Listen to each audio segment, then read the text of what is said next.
Welcome, everyone, to another episode of the Finn's Tailgate. I am your host, El Capitan, Chris.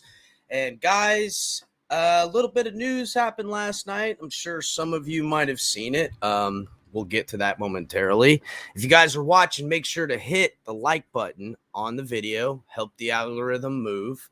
Also, guys, if you're watching on Facebook, Twitch, Twitter, do us the favor. Come on over to YouTube, subscribe, like the channel. It's the only way the network can grow, the channel can grow, and we're close to 500 subscribers right now. And soon when we get to the 500 subscriber mark, we're going to do a giveaway on YouTube. So if you guys are watching on Facebook, Twitch, or Twitter, you'll have to come over to YouTube to get a part of the giveaway. We'll be giving away a mint condition Tua card. And, guys, I got a lot of cards and a lot of good stuff to give away. We also got some Dolphins apparel and hats we'll be giving away.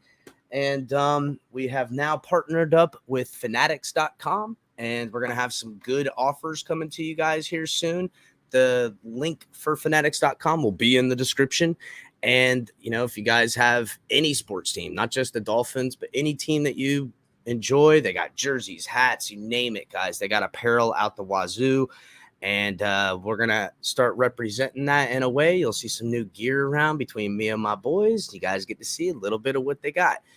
So, guys, I appreciate everyone coming in. Alexander, what's up, dog? Mean Mantis up in this mug. Color, Lakers all day. Some of the boys were here earlier. All right, Big John, I'll drop you the link. Guys, I'm dropping the link just for Big John. So if you want to come and hop in the back, you're golden. But we won't open the show up for the tailgate party till after I take care of this monologue, take care of some of these videos I've got to show you. John and I are going to have a discussion. Color's going to come in and join the discussion, and then we're going to open up the madness. You're live at work, Alex. I see that. I heard about your live at work last time, my brother. So we're maybe we'll do a little bit of something. Stefan, what's my favorite food? I don't know. I like food. So I like seafood. I love fish. Boiled peanuts. I never turn down some boiled peanuts, bro. I don't know. Barbecue's all right when it's done good and smoked right, and whatever. But I don't know. I don't really have a favorite food, my man, because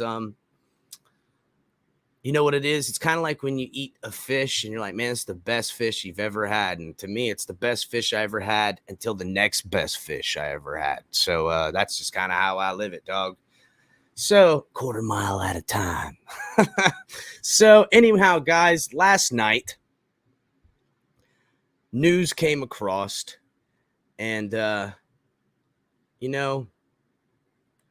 what happened is Anthony Lynn has been hired as the new assistant head coach for the 49ers.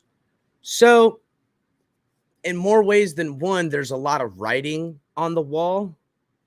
What's happening, Rock Rooms? What's kind of happening is it kind of sets the appearance that, well, Anthony Lynn's coming in as the new assistant head coach. He's an offensive-minded coach. That would dictate that probably Mike McDaniel is leaving. And where would Mike McDaniel go? Well, he hasn't interviewed anywhere other than the Dolphins. So, yeah, probably coming to Miami. Now, is he coming as the head coach? I don't know. Couldn't tell you. But it looks like he's probably going to leave the Niners. And if he doesn't, what's that say about Mike McDaniel? The fact that they didn't promote him to offensive coordinator or assistant head coach of that team. And then they brought in Anthony Lynn to be the assistant head coach of that team. So we'll see how that plays out. I think Mike McDaniel probably is going to come to Miami. I'm hoping it's not as a head coach. I'm hoping it's as an upgrade for him as an offensive coordinator and as an assistant head coach. And I'm hoping that an elder statesman comes in here and holds it down for the team with the thought and idea that Mike McDaniel will be the next man in line. Now, I'm probably wrong about that, but we'll see. So, guys, hey, what's up to a Burger Valoa? You're always changing your name, so I got to see what's good on the next one.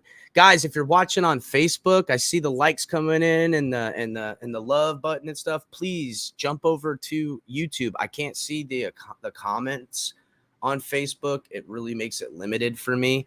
So if you guys are watching on Facebook, do me the favor, hop over to YouTube, like the channel, subscribe, or like the video and subscribe to the channel, I should say. It helps me out with everything. Anyhow, so how I perceive what we're doing right now, for better or for worse, it's more of the same from the Miami Dolphins. You know, we're hiring a quarterback guru, quarterback whisperer, next great thing. And I'm literally hearing the exact same words said. They just changed the buzz term. So right now it's genius. Last time it was quarterback whisperer. It's like a regurgitated propaganda, guys. And as somebody who is always looking for the angle, always looking for the play, always, wondering what the hell everyone's really talking about, because more often than not, the words coming out of their mouth are scripted or bullshit, especially from this Dolphins organization. I mean, it's not like they've been the most truthful people around here. And I've got some videos and a little bit of digging I did last night late to show you guys what I'm talking about. I had all intention of going live last night at 10 like I usually do. Didn't really work it out. Matter of fact, I had Big John ready and set to go. I had the video. I was going to go like super late at like 11:25. I'm sitting here. I'm waiting for it to come. Oops, it got set for the AM tomorrow, man. So me and John are sitting here talking late last night, and he's like, yo, man, I'm sitting backstage. What happened? I don't know. We messed up. We're getting it corrected. I'm going to bring John out here in just a few minutes after I show you guys a little bit of the propaganda, the media train of the Miami Dolphins. I'm kind of calling it out a little bit. So let's start with the first video I found. And let's see. I got so many of them too, guys. It's so funny. It literally, it tickles me. So let's start with this one. Alrighty. Let's see here. The Dolphins are making a big splash in the NFL coaching sweepstakes. On Saturday, Miami. Hold on, guys. There we go.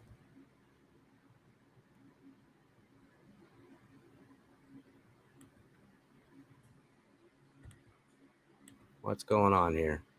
Why are you giving me a hard time? Of course it's going to give me a hard time, guys. Give me a second. I had this all loaded since last night, so it's probably going to make me play this ad again. This is America. Got to pay to play, guys. Like, yo, you're going to show my network. You're going to show my commercials, too. Sorry about that, guys. It was ready and loaded and set to go. We'll probably have to watch commercials over these next couple of videos. I apologize, but like I said, it is America, and you want to play, you got to pay, dog. Capitalism at its best, am I right? All right, how much longer is this video? Goodness gracious, we're literally going to look at like a 30-second long video. I'm sorry, guys. We'll let it play for a second. Alrighty.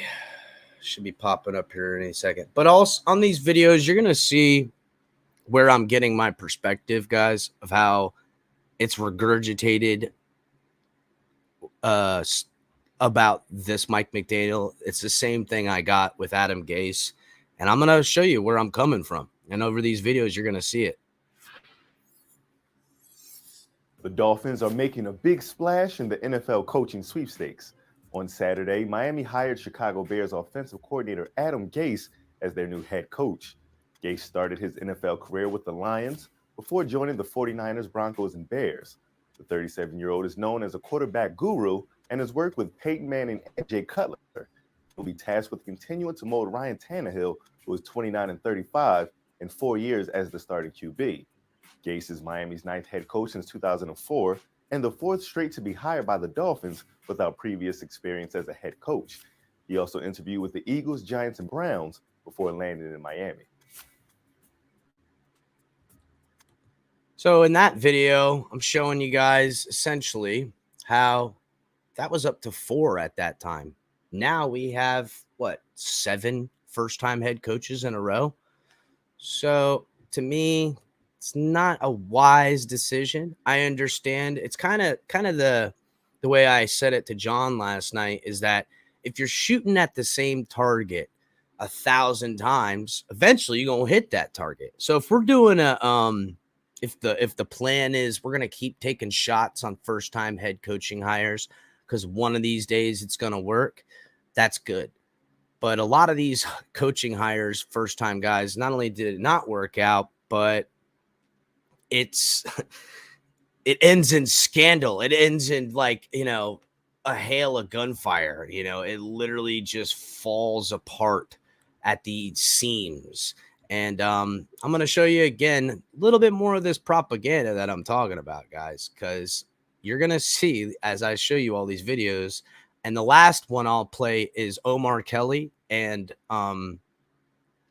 Dave Hyde talking about what's going on. But here we go, guys.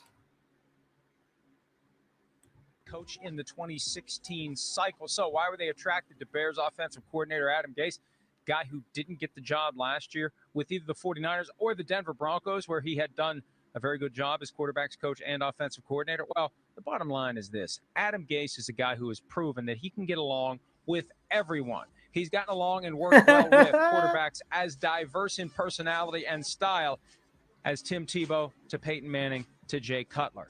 The bottom line is Adam Gase has to be able to work and play well with others, especially in Miami, where dysfunction has been a constant for the past 6 or 7 years. Hold on a second, guys.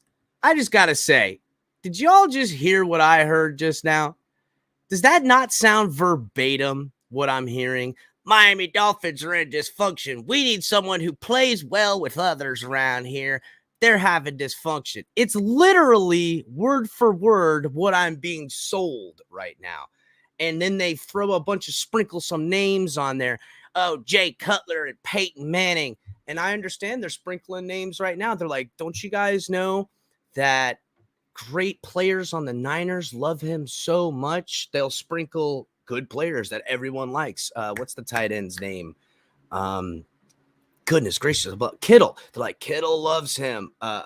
Players that he was at, Matt Ryan says he's a genius. And let me just continue, guys. Let me just continue because you're going to see what I'm talking about because there's just no way. I'm going to prove to you guys my theory. Gase isn't going to be driven by ego or agenda or power struggles or casting blame or claiming credit. Gase is just going to try to coach the football team as well as he can. That's why he was in demand in so many cities, because so many general managers and executive VPs of football operations don't want a head coach who's going to come in and try to take over.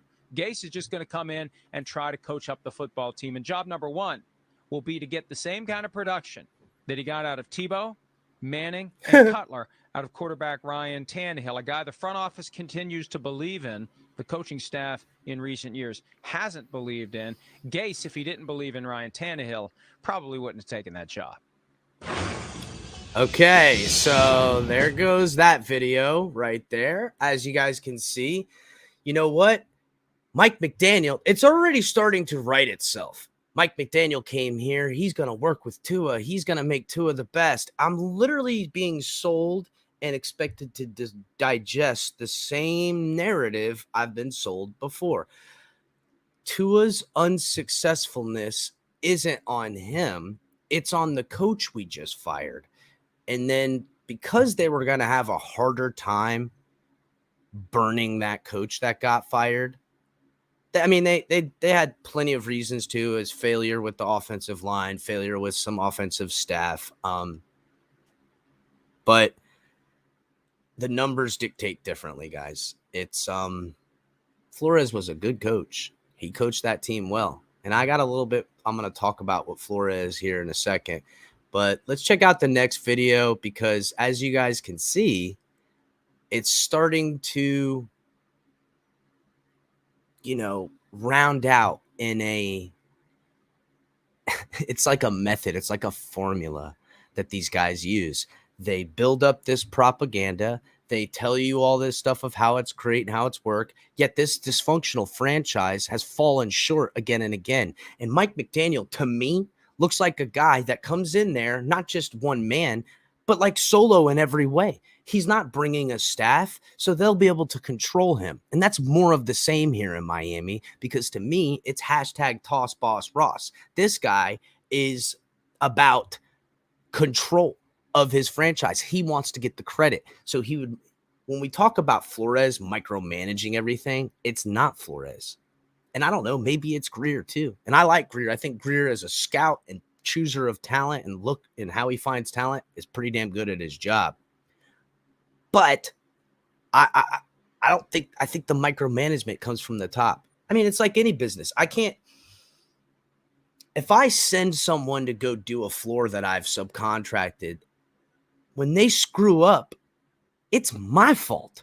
I don't go, oh, sorry, it is what it is. He ruined all this product, but you're going to have to live with it. And he got fired. And you know what? Everything's on him. Goodbye. You can't spin that narrative like that. I got to come in and fix this shit. And if I don't, I've failed. And that's what's happened. Now, he keeps coming in to fix it, but he obviously don't know what he's doing. And here and again, they're selling me another guy who, I don't want to say he's underqualified. And I don't want to say that I'm not going to root for him, because that's not the case. I'm a Dolphins fan. I don't give a damn if they tell me the janitor's going to be the head coach. I'll be pissed and I ain't going to like it. But I don't know. This janitor might be a friggin' secret weapon. But here we are taking that 1 in a million shot again of finding the secret weapon.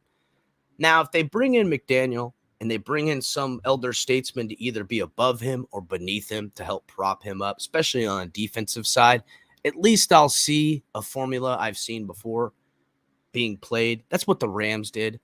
But again, that's kind of what I've been sold. It's this, I don't know, guys.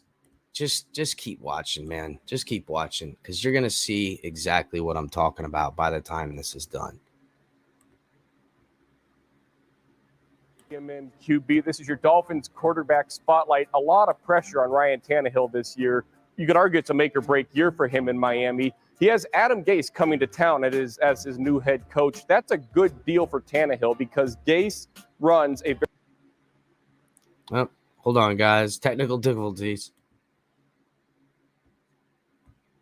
Hold on. Look, I knew they were going to do this.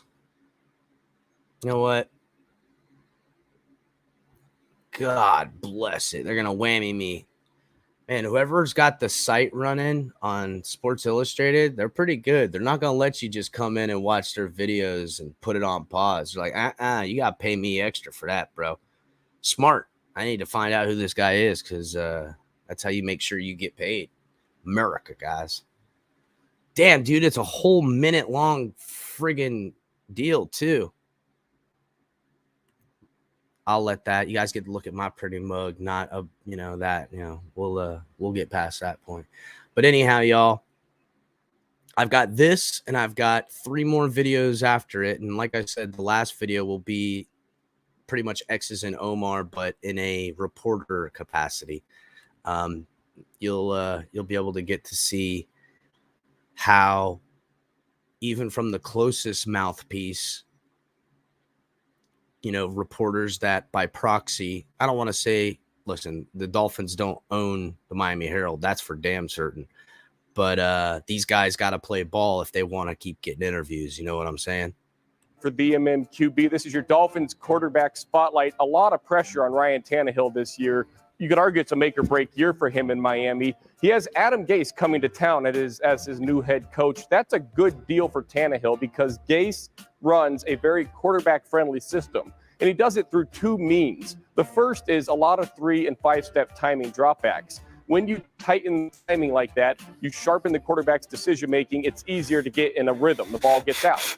The second thing Gase does, and this propagates the timing, he'll unbalance his formations with his receivers. He'll put all of his tight ends on one side, all of his wide receivers on the other side. And when you do that, the defense's response almost always tips off whether it is man or zone coverage. So the quarterback gets a more predictable look. Those are two major factors, and they are every down factors if you want them to be, that can really make the game easier and smoother for Ryan Tannehill.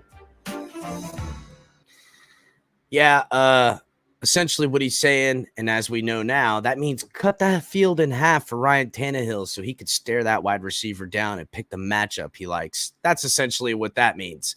As that play action pass that Tannehill does, which is not too dissimilar to an RPO. I don't know if you guys know this, but it's a lot of calling the same shit, different names. As y'all see, when I call these games, I call power eye and wishbone out of the backs formations. I know none of y'all ain't heard that in 20 years.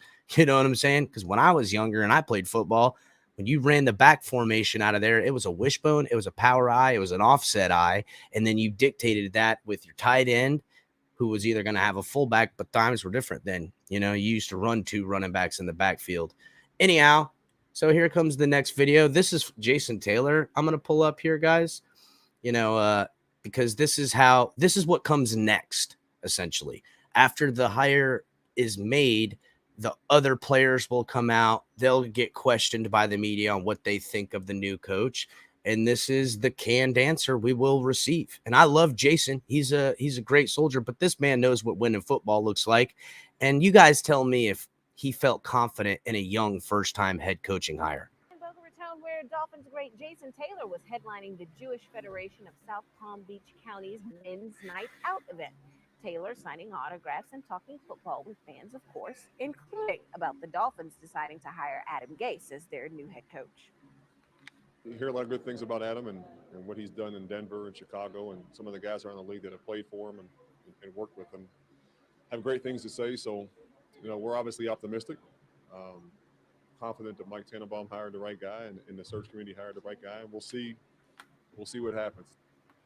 So I'm showing you a little bit more of what I expect to see in the future if Mike McDaniel becomes our head coach, because it'll be players like, you know, Jason or Dan or whomever that'll be put on the spot, and they'll say, hey, what do you guys think about this? And you know, to them, it's the same material I'm allotted right now. I hear great things. Players vouch for him.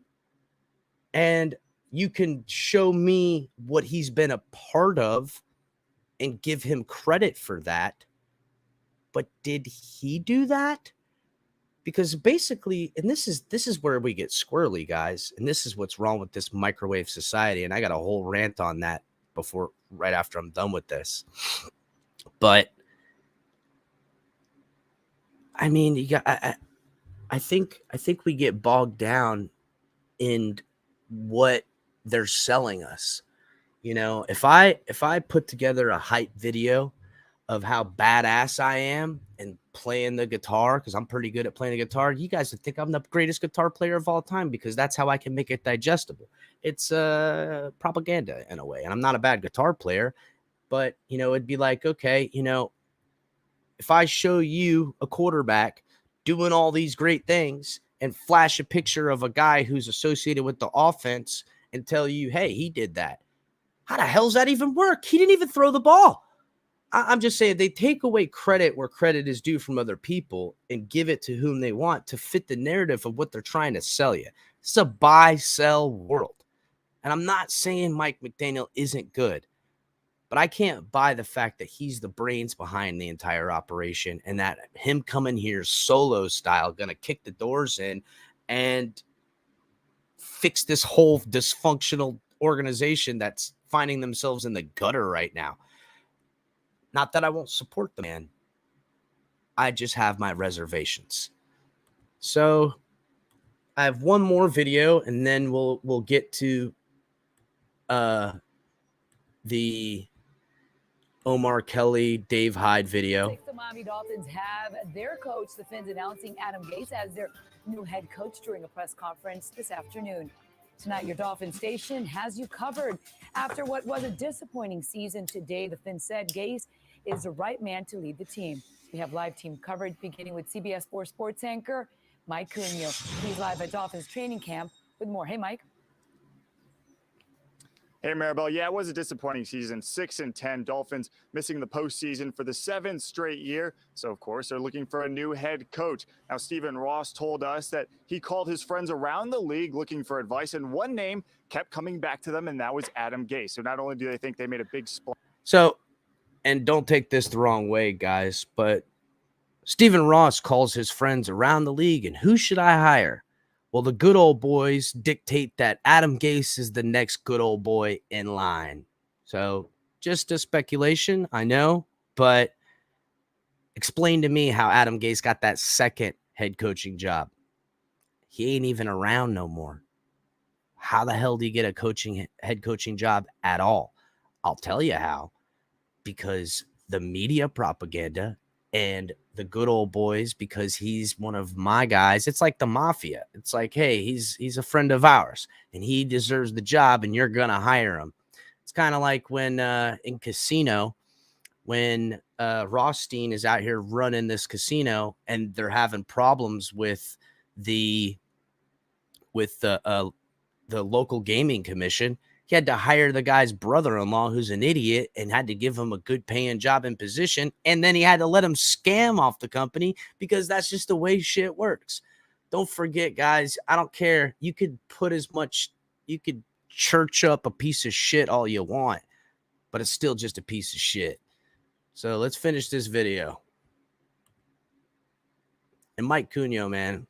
Mike Cunio is the man. Splash in the coaching search. They think they landed the #1 candidate out there. I'd like to introduce Adam Gase. Adam Gase walked into the Dolphins facility as the 12th head coach in team history. A search that lasted 6 days, over 230 phone calls, and included 7 interviewees.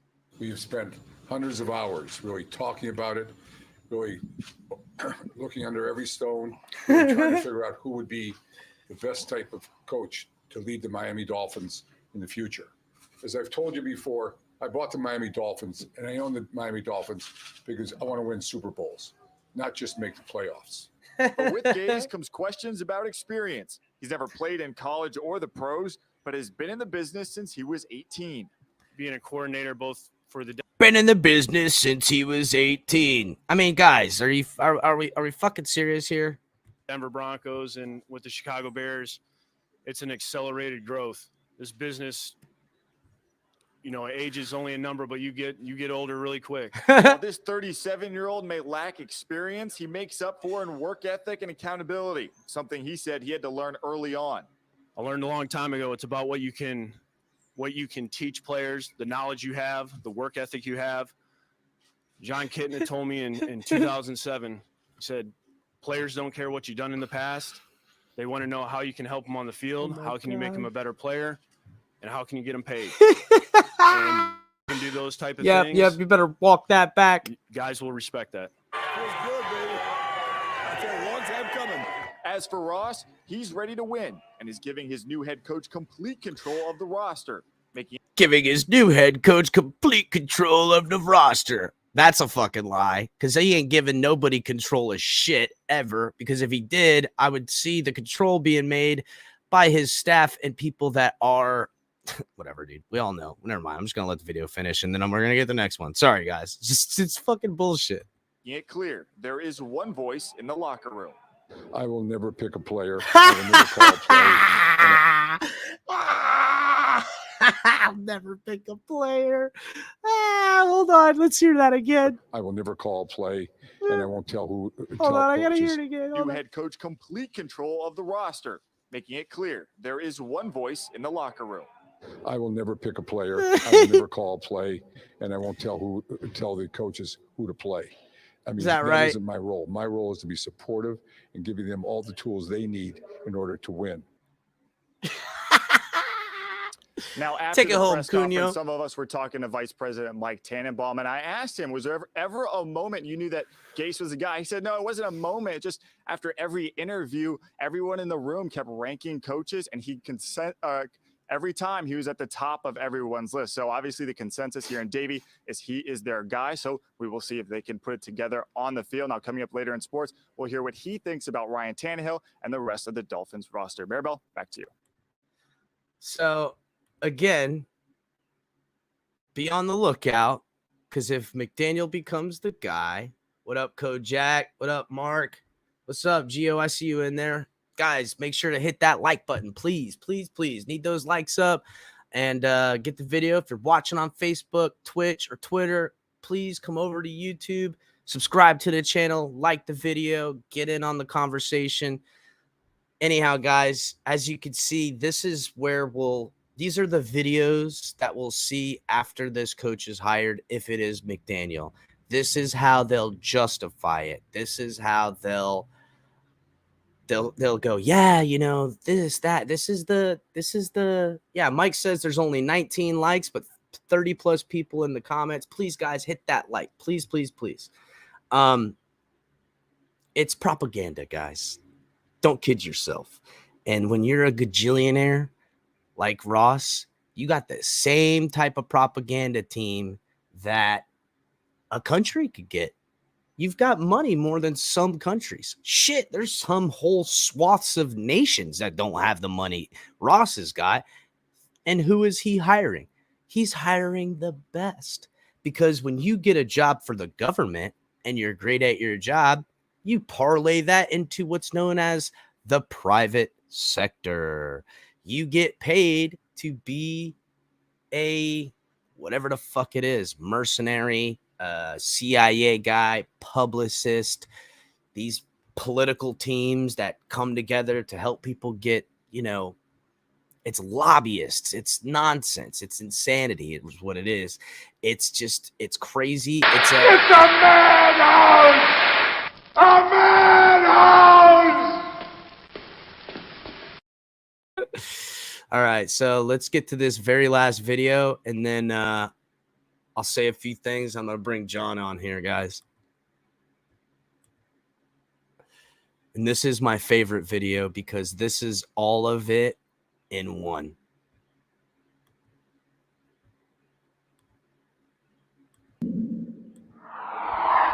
Dave Hyde with Omar Kelly after the Dolphins announced Adam Gase as their latest hope as head coach. The ninth. Did they get it right this time, Omar? I don't know if we'll ever know if they get it right. We'll know in a couple of years, right? We will know in a couple of years. But what is right? Is right winning a Super Bowl? Is right having a perennial playoff team? You know, here's what they like about Adam Gase. He's young. He's controllable. He's smart. He's young. He's controllable. He's smart. Sound familiar? Continue. And players like him. Well, they better. Excuse me. I cut that short. And players like him. Sorry. It's literally the Twilight Zone. Think he can lead. Look, and I agree with them. There's no stats that say it's better to get a retread or a first-time coach. They like that. They need an answer on Ryan Tannehill. They need an answer on score. It's almost like I could take this video and chop out a couple of names, and it's going to be the video I'm going to see sometime next week if Mike McDaniel is the head coach. Points. Let's start there. He should help that. Last I looked, the Chicago Bears didn't have much more productive offense than the Miami Dolphins, and they also had 6 wins. Didn't this Dolphins team just have 6 wins? Well, the question, I guess, was that Gase? Was it problems in Chicago, which they had some real bad injuries, okay?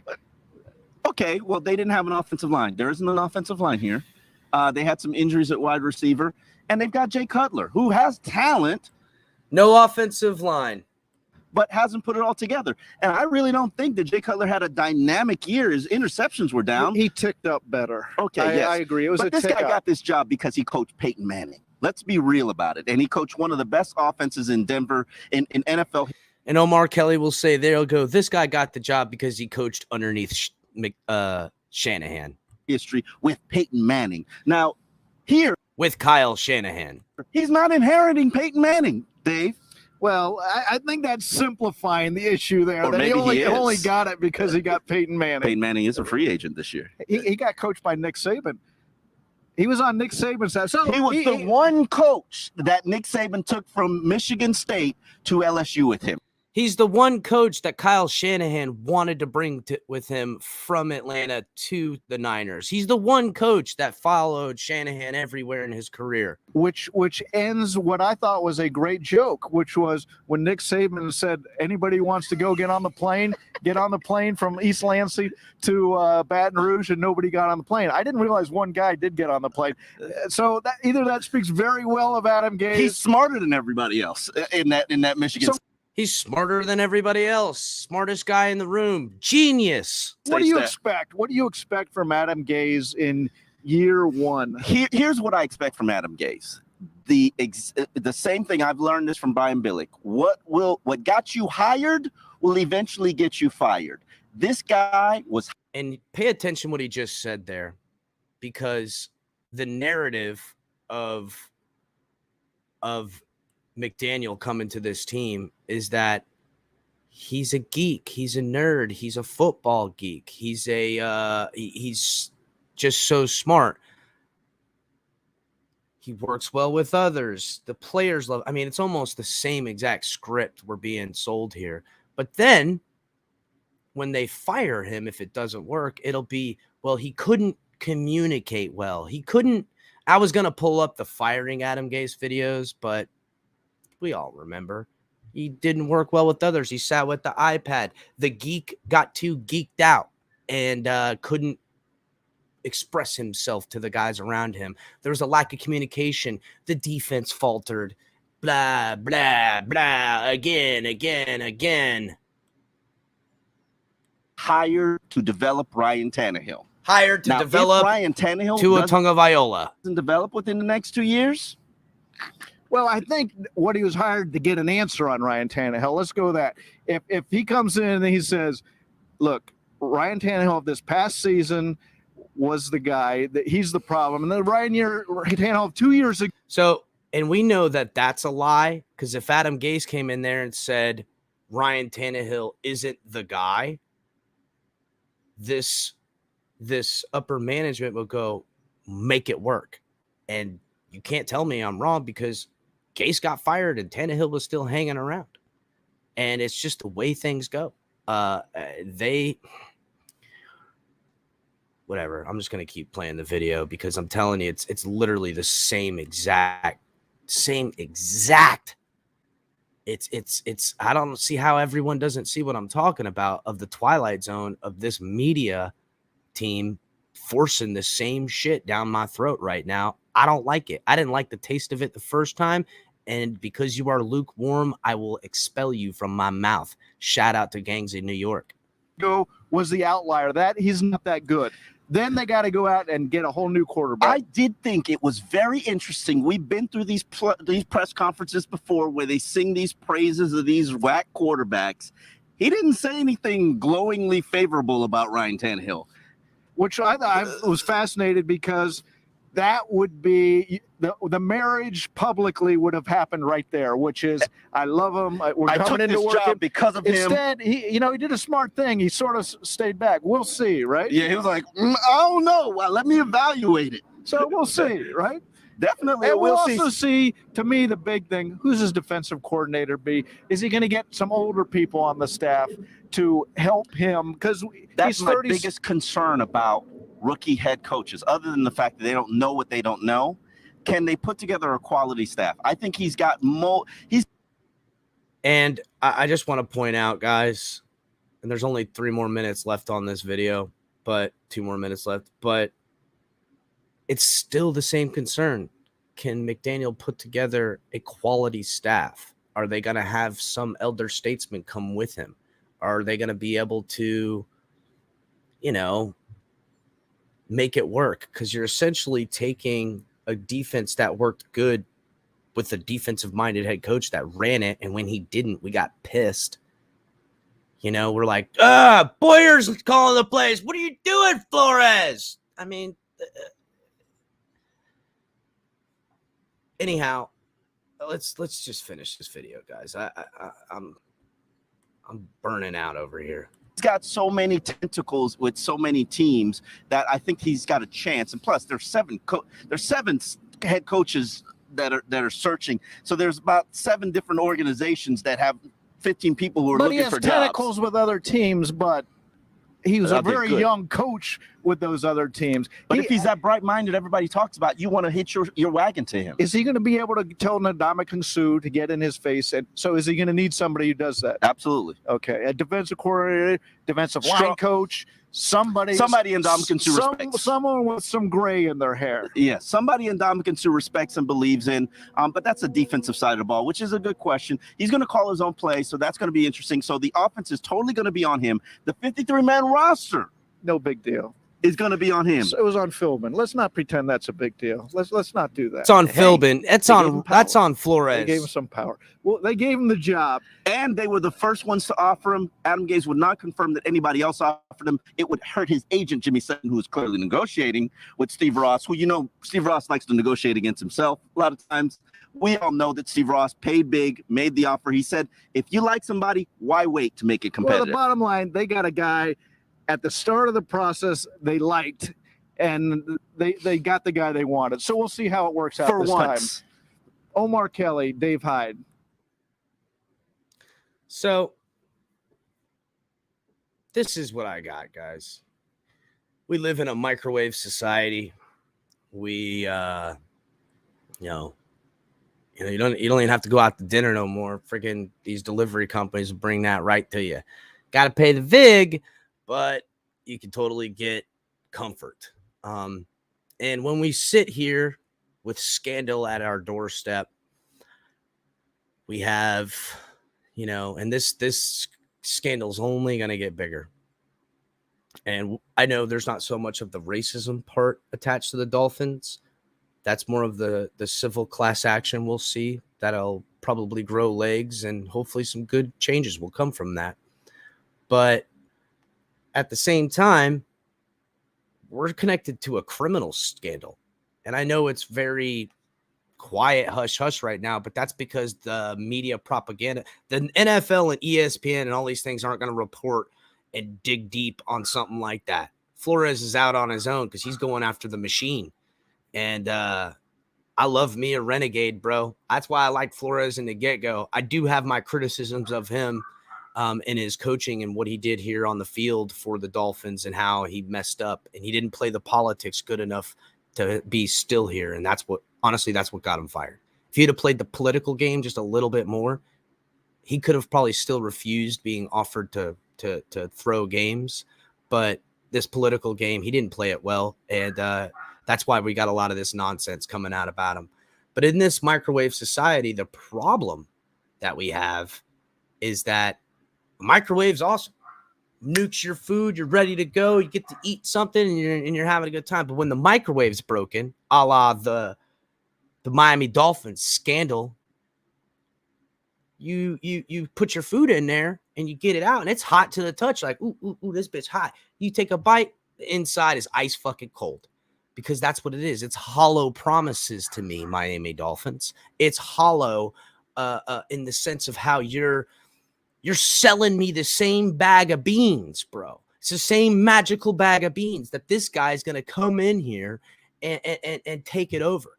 And I can only assume that we're going to find out more about Mike McDaniel as a head coach if that's what happens. And I pray it doesn't, for his sake, for our sake, for the Dolphins' sake, outside of the scenario of him being able to attract other elder statesmen, head coaches that are going to come in here and say, I'm hitching my wagon to this young genius because I know we're on the up and up.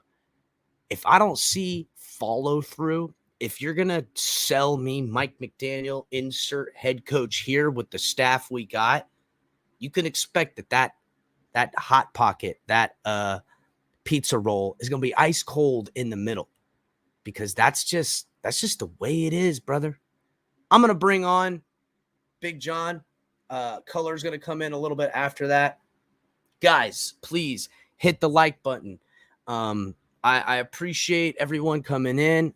Hitting the like helps the algorithm move. If you're on Facebook, Twitch, or Twitter, come over to the YouTube family network. Get a part of the channel. Get a part of the shows. Make sure to come in and check out all the great content we're putting out here on the Fins Tailgate. 9 p.m. on Tuesdays, we got Tonk 7 TMI. It's a game show. We got prizes coming here soon. We're going to get the audience participation once we get it working out the way I have it up here. Then right after that, we got open mic with Mike on the mic at 10 right after TMI. And also Drop the Mic is on tonight, guys. And I'll be on there tonight telling you a little bit of a story with Mike on the mic of I don't want to say my beef with the Dolphins, but how ownership at the top is reflected all the way to the bottom. And I'm going to tell you why and how an abuse of power seems to be a theme for the Miami Dolphins, where it's about control, it's about micromanagement, and it's about profiling, to be honest, because I got profiled.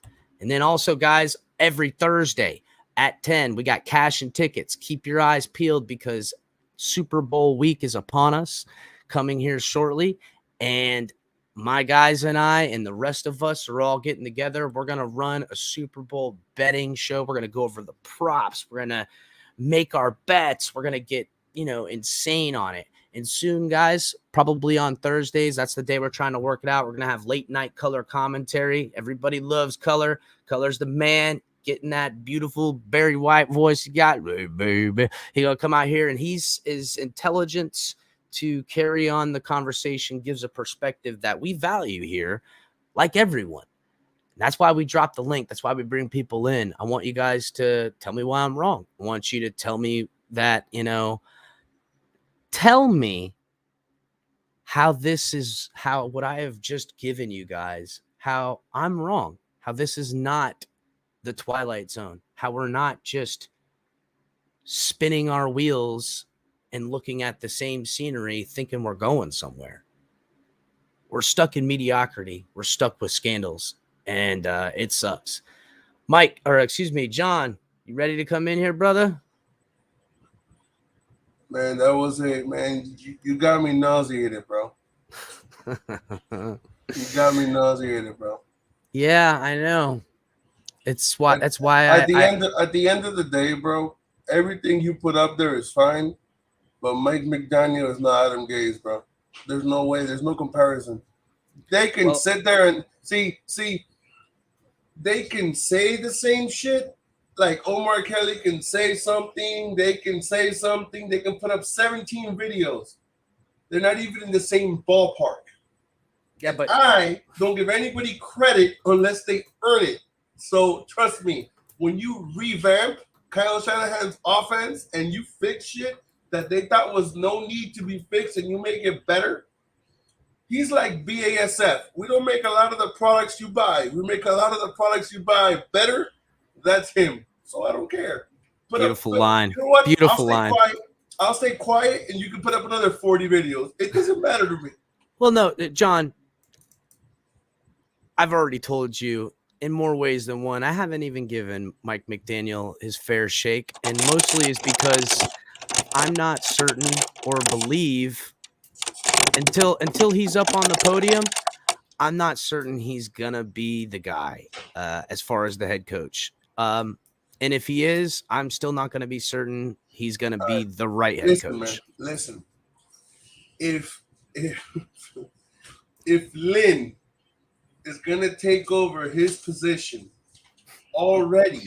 Well, that's not his position, is it? Because he was an assistant head coach. He was an assistant head coach. He's taking over assistant head coach and offensive coordinator, which was his position. So, well, he wasn't even the offensive coordinator either. Yes, he was. Well, yes, he was. He's the offensive coordinator the same way Studsville's the offensive coordinator. No, he was the main offensive coordinator. He called the plays. He diagrammed the plays. He put the game plan together. He would pick plays during the game for the next drive. Don't give me that shit because I'm not in the mood for it. It's too early in the morning. I mean, bro, I you know why I don't know this? Because the Shanahan tree would behoove them that someone. You know why you don't know it? You know why you don't know it? Because you ain't looked up shit when it came to him and you said it yourself. it's not that I didn't look up shit. It's that I wanted to see how the correlations play, bro. And it's literally because now I'll wait to look up all the shit about him when he's my head coach, because I've done it the other way, where all the shit that's coming out about him is all shit that's why he's a good buy. Or listen, bro, players why players that have played for him. Yeah. Okay, not coaches, not videos, not media. Players, including George Kittle, including Hawkins, including Breida, and countless others, have said the guy is a savant. And we're not talking about Adam Gase smart. We're talking about making Adam Gase look stupid. And Adam Gase was never smart. Adam Gase, even Peyton Manning, all he did was say, "Oh, he helped me prepare better." He didn't say Adam Gase. But that's not how it was sold to us, John. That's it was different. sold. It Well, was okay. sold to us that he's an evil genius and he's the next great thing. Okay, that is your fault for listening to local media. Which Well, I didn't don't believe him listen to then, local dog. media. I had my same reservations I have now as I did then. But it's different. It's different. What they did to you last I can time. hear a microwave going off in Listen. the background, dog. Yeah, you guys taking my thing serious? You're like, oh man, I gotta microwave some stuff right now. No, my mom forgot that I'm on the video and she's there using the microwave. No, I'm just saying. I use my whole microwave thing, and your mom's using a microwave. I mean, we couldn't have planned that any better, dude. That's like audio being played, bro. that's like next level thinking about it, bro. Okay, let me make a comparison nobody's ever heard on YouTube. All right? Oh, I'd love to hear it. Adam Gase, what they sold you is like when they sell you sugar in a bag. They can sell you sugar in a bag and tell you it doesn't make you fat, it doesn't do this, it doesn't do that. Why? Because until you ingest it, it doesn't do shit. When you ingest it, it gives you diabetes, it makes you fat, and it makes you look like a cow. Until you eat it, it doesn't do shit. Same thing. Adam Gase is an evil genius. He's this, he's that. Until you watch him.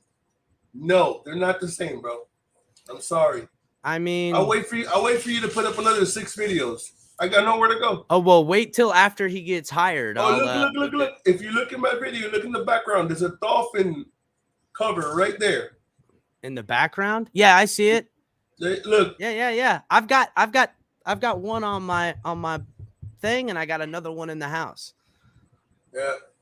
My daughter was waiting to get on with you, but you took forever with your videos. You didn't see her in the background? I did see her when you were holding her, man. Such a beauty, little angel. She did touchdown, and I was like, oh well, he's busy. I had to get this narrative because it's gonna help me stay on topic. Because El Capitan is, this brain of mine is too much, dude. I got like super jump around brain. It's hard for me to focus at times. But yeah, I am gonna drop the link, Gio, here momentarily. The link was dropped. I got Sharif Vice City. I'll go ahead and drop. What did Gio just say? He was asking if I'm gonna drop the link. No, I was reading the whole comment. The Fins tailgate. You not dropping the link, or is it just Big John today? Big John. No, you guys are sleeping. It's just Big John for now. It's just Big John for now. And then Color will come in. Sharif's in the back, and then we'll let everyone come on. If you guys want to wait in the back, you can wait in the back. That's cool. But I wanted to have this conversation with Big John to start it off out. Well, that's not how I started. I started it with my smear campaign. You love to just argue with me, even though you can't win. I love to argue with John. I love it, bro. It's the best ever because he's what did I say? Linguistic jujitsu. Yeah, linguistic jujitsu is what it is. But on that linguistic jujitsu note, John, when and if McDaniel becomes the head coach, we'll be right where we were when we hired Adam Gase. And this will be the 7th first-time head coach hire in a row. The difference between Mike McDaniel and Adam Gase is that Adam Gase didn't. Dang, Mark. He didn't fix the issues. Mike McDaniel knows Oh, it's my favorite person. Scummy. There you I go. love Scummy, bro. It's Hey, hilarious. Scummy, put up your Twitter, bro. I'm gonna follow you, bro. Yeah, bro. Yeah, let me follow you too, Scummy, if I don't already, because there ain't no way your Twitter ain't funny as hell, dude. Gotta be, right? But Doesn't matter continue. what time of the day he pops a comment. It's always straightforward. Oh man, it's hilarious, dude. Well, it's hilarious. So I'm still feeling racist from the other day. I know, right? You got a bunch of racists up on the thing. It's hilarious. But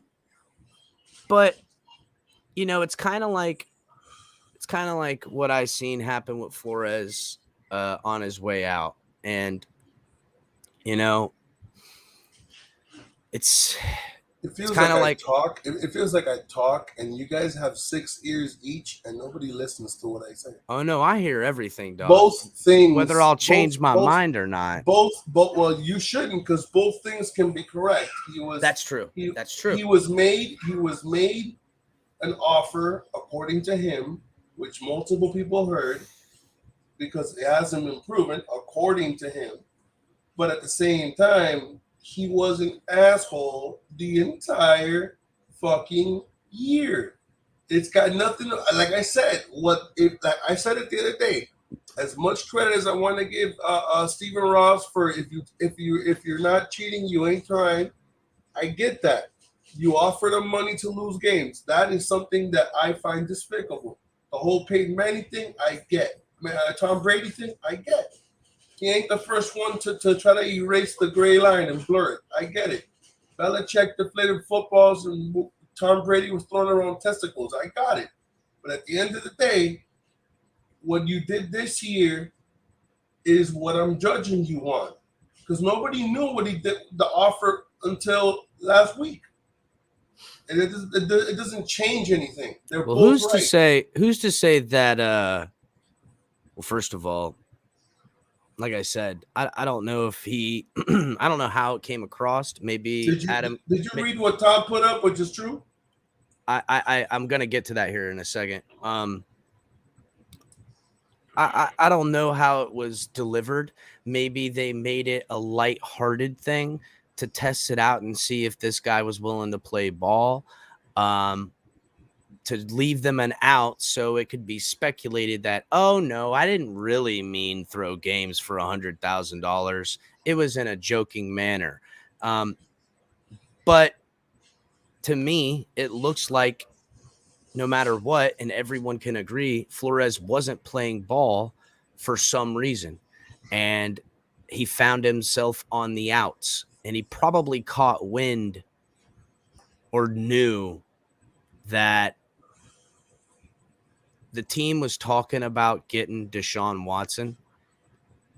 And it's not that I don't think Flores wasn't the guy that wanted him, but I really think it was the owner that wanted him.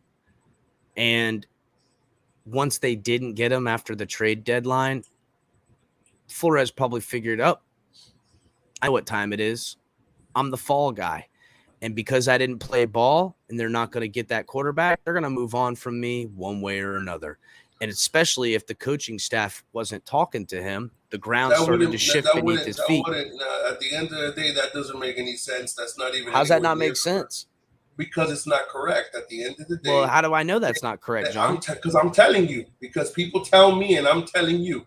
Yeah, but John, how do I know the people that are telling you something aren't just telling you something because they want it to be what you think? Because every time I tell you something, it happens. I'm not saying that you're not saying the things that will happen but guess no, what? No. In Not this things organization, that will happen, things that did happen in succession. Did you know about this whole offer? Nobody knew about this whole thing. People did know, but no one said nothing. You guys are changing the 2021 narrative because of what happened in 2019. How am I changing the 2021 narrative? I'm speculating. Well, I only got half of the story though, John. And it's the story that this multimedia machine from the Dolphins put out there. Now, I love the Dolphins and I get it, but it's the same propaganda that I just showed you on how Adam Gase is the next quarterback whisperer. And Todd, and I'll get to your comment now, Kittle put it in his contract that he loves McDaniel, blah, blah, blah. And listen, first of all, I want to see that contract. I want to see that actually in writing, because right now it's till I see No, it they in writing. didn't. No, they didn't give it to him. They didn't give it to him. He wanted to put in his contract. They didn't. Okay, they well, didn't. again, then that is all speculation, brother. Now I No, want to hear he- Kittle no, say no, it. no, no. Did Kittle say Oh, that that's he. Oh, yeah. on He video? said it. Where He said it, and he wanted it in writing, but they didn't is want it to give on to him. video? Is it Oh, I on don't know. video? I know That's he the said thing, it. bro. I don't know. Again, these. It's like playing telephone. You're literally going on the word that someone else got from the word that got from the word, and it's to push a narrative. If you want to talk about Kittle thing being on telephone, that's fine. Everything I told you all year has got nothing to do with telephone, bro, at all. The problem is what happened in 2021. Like I said, I'm separating 2021 from 2019. Y'all want to put it together and make a narrative and think about it and flip it, John, and rub it I down. won't. I'm not doing that. Well, I mean, yeah, you are. That's exactly what you did. That's exactly what you did about Flores, though. No, I didn't. I told you what other people did. But John, these are what other people are telling you. But I'm not other. No. None of those people that talked to me knew about this situation in 2019, because that would have been the first thing they told me. And that's my point. They didn't know the truth. So how am I certain that they know? That makes a difference. Well, that doesn't make a difference because after Flores was fired, the only thing I got to digest from in the media was speculation, and then from the ground and the rumorville, or and what people are talking about is what they're hearing. And that is just what telephone is. It's what you hear and what the story you gathered, and now how it goes. It went from Flores saying, "Hey man, I don't want to hear about, why you want to get playtime," to, "Oh my God, did you hear what Flores said to that guy?" To Flores said, "That guy's never getting any playtime. Flores hates young men. Flores is a hater of this man." It's how it works. What he told Hunter Long hasn't changed. It's How do we know it was even Hunter Long that he was talking to? I know it was Hunter Long. It was Hunter Long. How, John? Were you there? I don't have to be there. I know. I trust who I'm talking to. I believe you do, brother. And I'm not saying that your sources are wrong. You're right now to make yourself feel better, you're pulling an EM, which is fine. It's not an EM, bro. This is a Chris. This is El Capitanum. It doesn't change what I'm telling you. It's not going to change anything. Well, it will. For you. No. I mean, if it's going to help you sleep, if it's going to help you sleep better, that's fine. It's not. Well, I sleep fine anyhow, because I only sleep for like 4 hours. There you go. Because that's all I can allot to sleep. And some days I'll take off and just sleep all day because I need to catch up. Thank God to my old lady, man. Best woman ever. She helps me take care of everything. But again, when Flores was fired, it was all what I hear from one side of the story. And I told everybody then, wait. Flores can't speak. He can't defend himself. He can't. Thanks, Shake Money. Appreciate it, guys. Make sure to hit the like button, you guys. He can't defend himself because he's literally trying to get a job for someone that's the same thing. What's up, Ennis, Mark? What's up, guys? Real deal. AB. I seen you in there, brother. When you're only getting one side of the story for a myriad of reasons that I can only speculate on. Number one being he's trying to get another job. So you can't come out here trashing your old boss, and his contemporaries would see that and go, well, I ain't going to have this guy come work for me. And right now he almost gave himself the kiss of death at this point. He might never coach again in the NFL, especially if this. Yeah, but that was his choice. I understand that, but okay, that's right. But I respect it. But what else is the other choice in this scenario? Keep your mouth shut. Yes. Like every other coach has done. If you want to work in the NFL, you don't want to get blackballed. El Capitan ain't that way, dog. I'm not saying that's how I would do it or how you would do it. That's right. It is a choice. It is a choice, and the choice in which he's taken is the hard road ahead, and no one can deny that, because you want to talk about an uphill battle. You're talking about a guy that, with his lawyers, is not even a blip on what this NFL machine can line up across from him in a metaphor of football. The greatest thing is he set us up for greater days. My name says Mickey Harrison's Dolphins. Nothing else matters, bro. And nothing. I'm glad. I hope they get rid of Stephen Ross. They're going to. They're going to. And that's why I will continue with my theory. And with this, I'm going to bring in Color because I know Color's chomping at the bit. When is Color not chomping at the bit? I know, right? That's why I love him so much. He ready to go, dude. He ready to go all the time. What was I saying? I totally lost my train of thought. I don't know. You said that they're going to fire Stephen Ross. Oh. This is why. Thank you, brother. This is why I have my reservations, and in some ways, and like you, John, I have sources as well. That's how we make friends. When you live, life the way everybody does. If you're friendly guys, you can see we make friends, and I got these bookies, and it's more than educated guesses outside of analytics. There's always rumor, and rumor's a good one to have because that's how you find out that a guy isn't playing tonight and he's not on injury list and he's not showing up because he got broken up with his girlfriend or something like that and he's just heartbroken. He can't make it, or he got the flu last night, or he was out partying, drinking all the night before. There ain't no way he's going to be worth a damn come when he's playing in Miami because he's going to be throwing up at the game.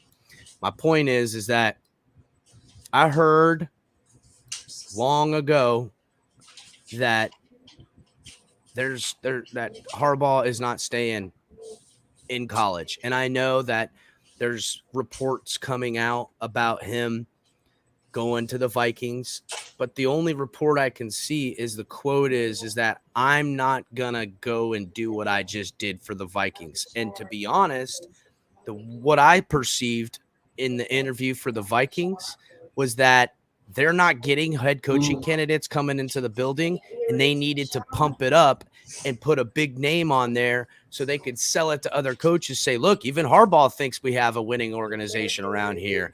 And they did that to pump up their, getting some people coming in. My point is the only quote they got is that, I can't remember, but it was something to the effect that I'm not going to do that. I'm not chasing after NFL teams ever again. Not that I'm not going to the NFL ever again. Not that I'm staying in Michigan forever. It was none of that. It was I'm not gonna chase the NFL again.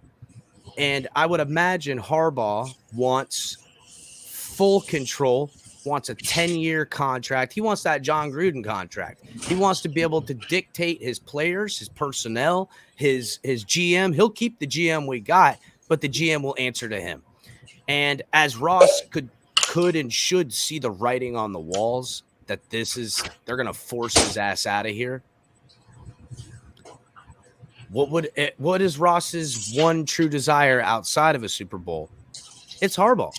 So why not on your way out, as you know the team's about to be taken from you, why not just go all in and offer Harbaugh? Because he really thinks that he's not going to go anywhere. So he wouldn't make that investment. He doesn't think he's going to get the team taken from him. That's what we think, and that's what we think should happen. But that doesn't mean that that's what's going to happen. Billionaires have a funny way of making shit disappear, bro. All of them, not just one. What up, I gotta say that I can only go on what I know for certain. And for certain, Ross is a guy that makes emotional decisions. And if he perceives and wakes up one day, you know what? I'm going to lose this team. He might emotionally go, Harbaugh, I'll give you $150 million to come here for the next 10 years. Because why wouldn't it matter? What does it matter? So with that, I'm going to bring Color in here. You ready, Color? Hey, talk about an emotional simp, huh? Talk about a beta male to the utmost degree. He's a billionaire. That's right. That's right. Billionaires know how to just navigate, and those PR teams do a good job. Color, what'd you think of my entry, man? What'd you think of Morning, the everybody. videos? Oh, I got a lot to say, but John already knows what I have to say, so and he disagrees. But I just want to start by defending Big John here, because I've been viewing everything going on in the chat, and I think it's kind of interesting. Look, when John says that we need to fire Ross, okay, he understands that we can't just fire Ross. He's using it in from the perspective of get rid of him. However, that has to happen. So it's just a difference in semantics. He's not talking about firing the guy. So leave off of that nonsense. I've seen it too many times. Well, I'm talking about running ass out of the town. He's already corrected himself on a previous stream. He knows the guy can't be fired. It's just quicker to say.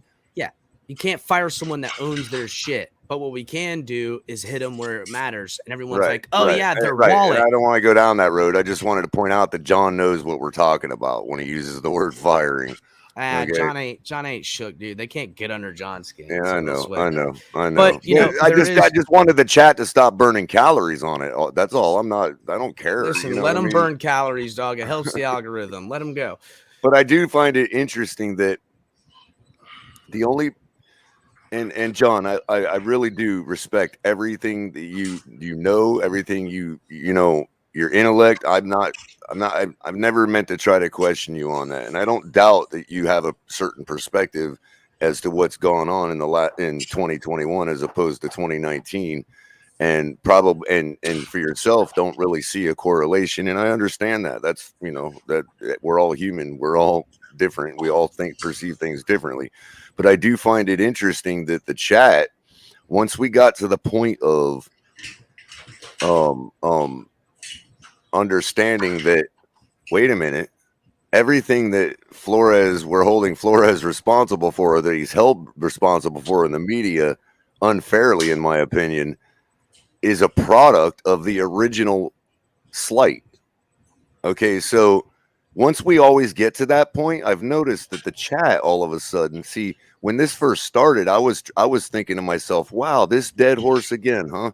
Because we were talking about comparing McDaniels to Gase, not relitigating how McDaniel would be different than what we just had. Okay, so scummy. So it's just funny how I was gonna think, wow, I should just come in saying why he's gonna stop chatting to hurt the algorithm. Right. So I was coming in thinking I'm gonna come in blazing saying why we beating this dead horse. But before I got here, the chat already started doing it. And guess who it was in chat that was doing it? The people that don't like Flores, because they want to sit here and keep relitigating his job performance as if that has anything to do with why he was fired. Well, don't you know he had a losing record worse than Adam Gase? Well, forget that. And his attitude as far as what we know as perceived slights by the players, those had nothing to do with why he was fired. He was fired for communication and collaborative issues, right? Okay, so now that goes back to what are those issues? Well, we can speculate that. We know what one of them might be. That is a nice way of saying he's a fucking asshole. Wait a minute a second. So this is the crux of Flores' argument here. Okay, and everybody that wants to make it about, I understand that there's bigger people involved that are holding it, making it more as pertains to the Miami Dolphins in this issue. Yes, there are people making it more about race than it should be. I get that. Okay, because it looks like this whole thing all over again. I get all that. But when it comes to, this is what his argument is that the moment he turned down, the moment he said, okay, I'm not going to do this, everything went south in the building. Everything. Because he wasn't seen as being on board with the overall plan, which we can then argue whether is a moral plan or not. But the point is, he made his decision, and everything beyond that, even if we do hold him responsible for everything negative, okay, everything beyond that is justified, in my opinion. So, or at least understandable. And the thing of it is that, we blame him for, when it comes to the players, we say, I saw it in the chat. At Tennessee, he checked out on his players. Well, wait a minute here. The reason that he stayed and didn't blow the whistle right away is because he didn't want to check out on his players and the team. He felt an obligation to those men and the people that under his tutelage, because you got a lot of young people coming in the league. Plus, you got to factor in, am I going to be putting these people in a position to either lessen their value or hurt themselves on the field? So to say that he checked out on the players in Tennessee goes totally against the reason he stayed here for 3 years without blowing the whistle in the first place. So you can't have it both ways. And that's all I'm saying on that.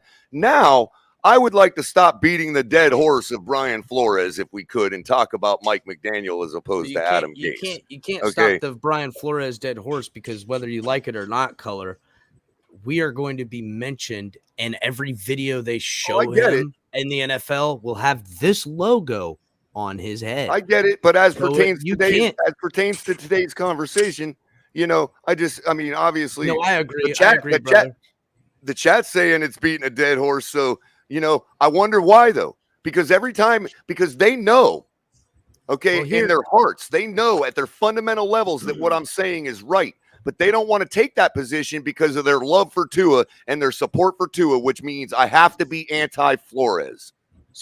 And that's bottom line what's going on right here. It's continuing, and that's what caused the lawsuit in the first place. But here's the thing. Leave the man out of your mouths, people. No one's going to leave anything out of anyone's mouth, Color. It'll never stop. So figure a way to cope with that, because it's never going to stop. That's what I'm saying. Let's talk about what we came here to talk about. Mike McDaniel's as in comparison to Adam Gase.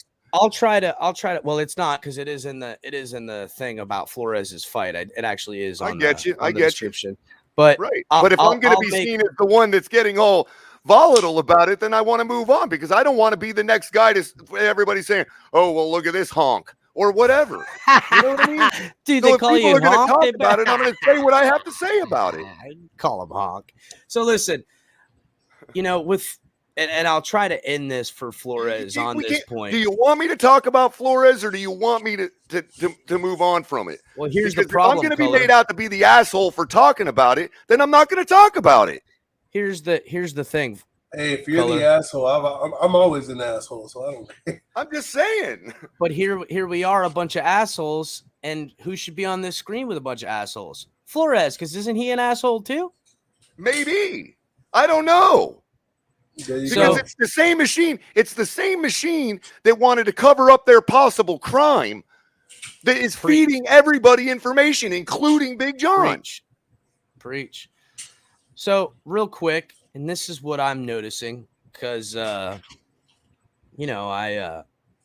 literally doing what Flores is contending in the lawsuit. That's right. And so what my point is that the smear campaign continues because it's grown its own legs. And if you go on other social media accounts, they, they got 6ix9ine's face with Flores over it, like he's out here dry snitching on mofos and shit. And then also the narrative is in a way, well, you knew you were tanking and you didn't get on board and you didn't take the money. Ha ha, he's an idiot. And I also want to point out, because when I bring up Adam Gase, it correlates too. Okay, but people can say, wait a minute, people can say we smeared Adam Gase just as bad. Look, we're still doing it today.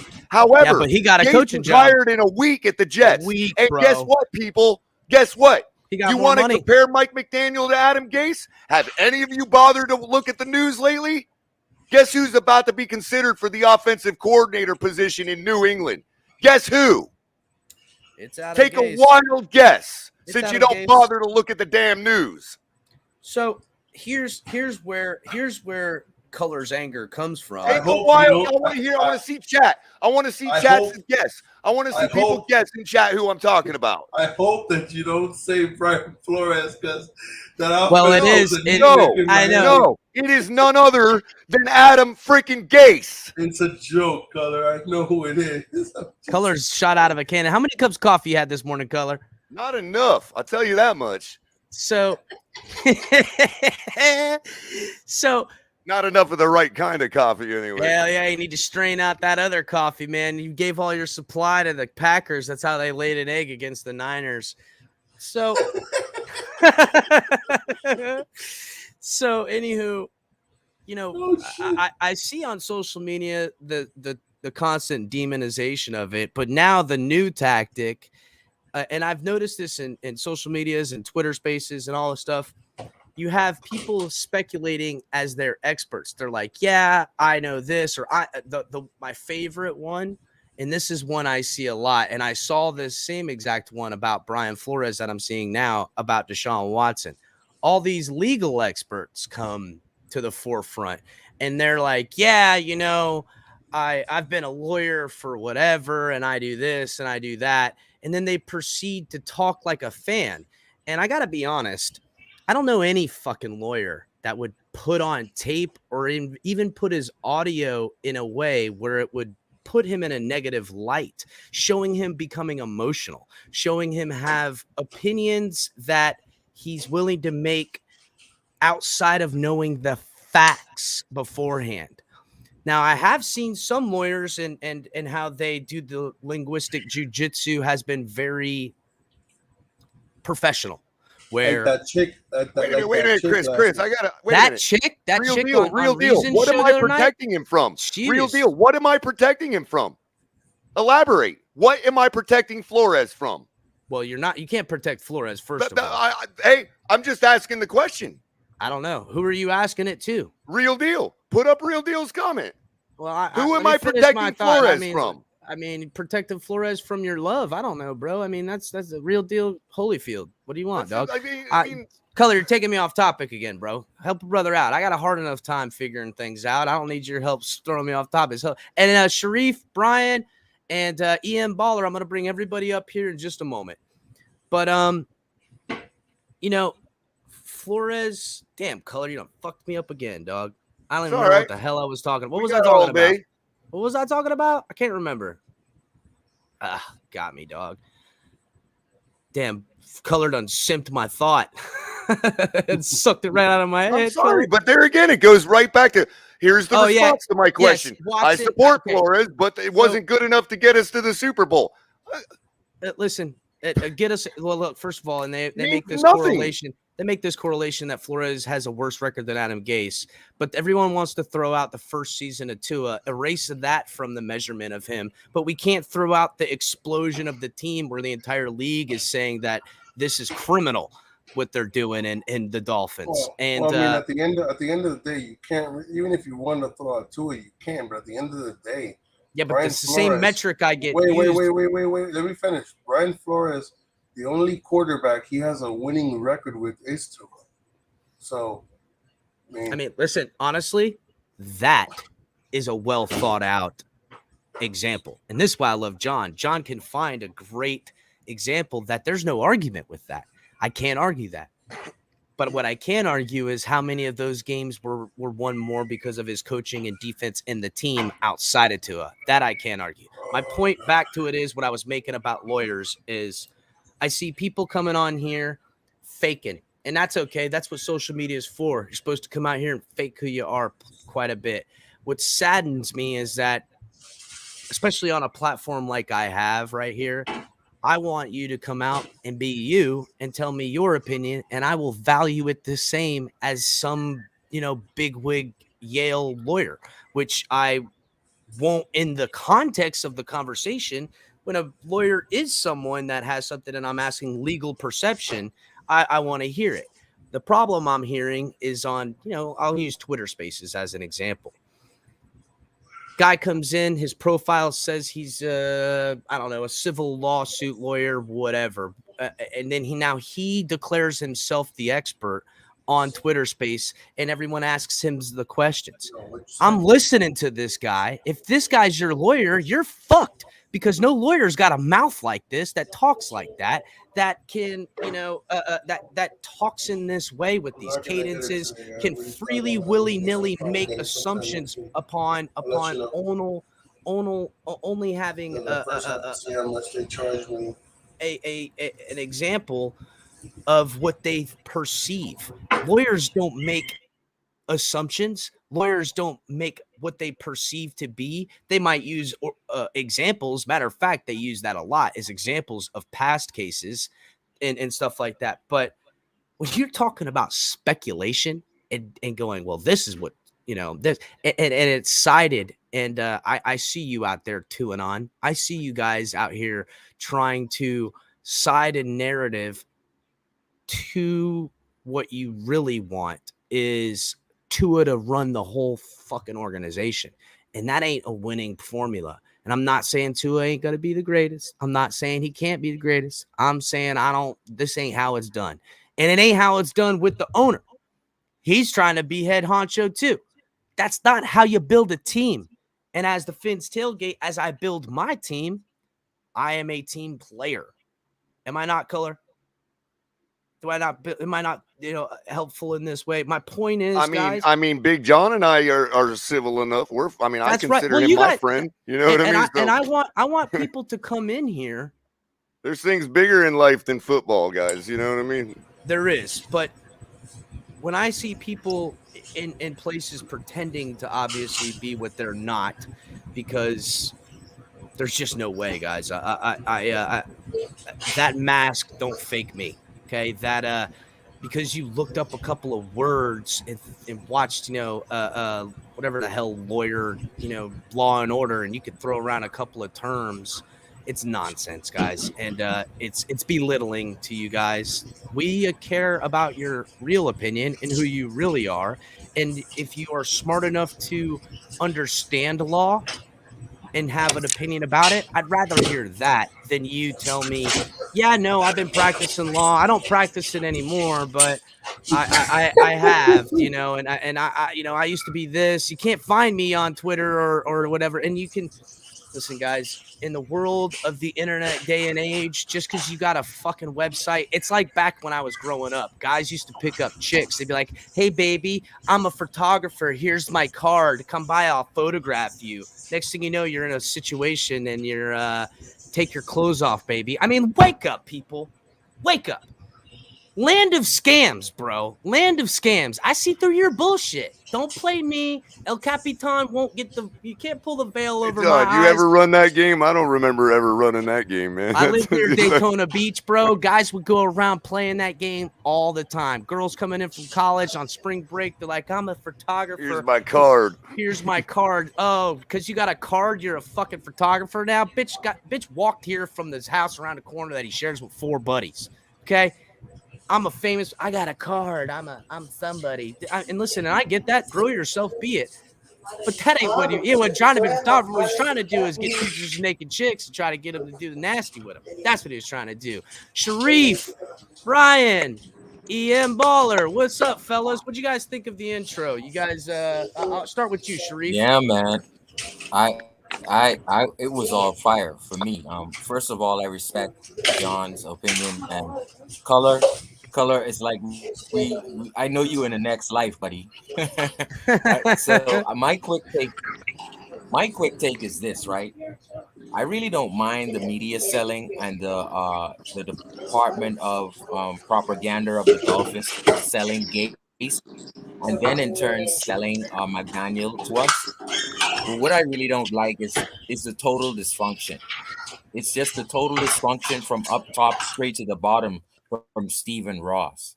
But I'm going to hand it over quickly, but I just want to mention some facts here so we can think positively about this. Miss O'Neill, she was in the Twitter Spaces and a Clubhouse, and I think she went on a YouTube channel to speak about this. The allegations and claims that Flores are making, he presented to his lawyer. You're muted, first. Mike. And all the smart lawyers don't take on an action that they know they're not going to be successful because they know they won't be able to practice anymore. So they had to know in the front of Flores' face, these are substantial enough. You have enough evidence that has not been revealed yet that we can take this on. It's called a 57105 action against lawyers who take on a weak case. So, and number 2, I noticed that Flores didn't sanction a defamation case against the NFL on his way out of Miami or from the beginning. He is a bad coach. He doesn't know how to talk to Kenny Stills, Tua. He doesn't know how to talk to Xavier and all of this, Well, the his character. defamation case, a reason I would say, Sharif, he probably didn't do that is because that shit's gonna be hard as hell to prove. It's it's kind of like. So, go ahead, buddy. And when you turn it back around in the NFL, they have to be sure with their lawyers that Flores' defamation case against them is strong enough for them to fight. Therefore, they may not even throw a defamation case, which leads to this. It may be a big, quiet settlement. And the only settlement that I understand Flores and his camp want is more minorities from ownership right down. So I'll just let everyone get in there. Sharif, before you let everyone talk, I want to ask you this.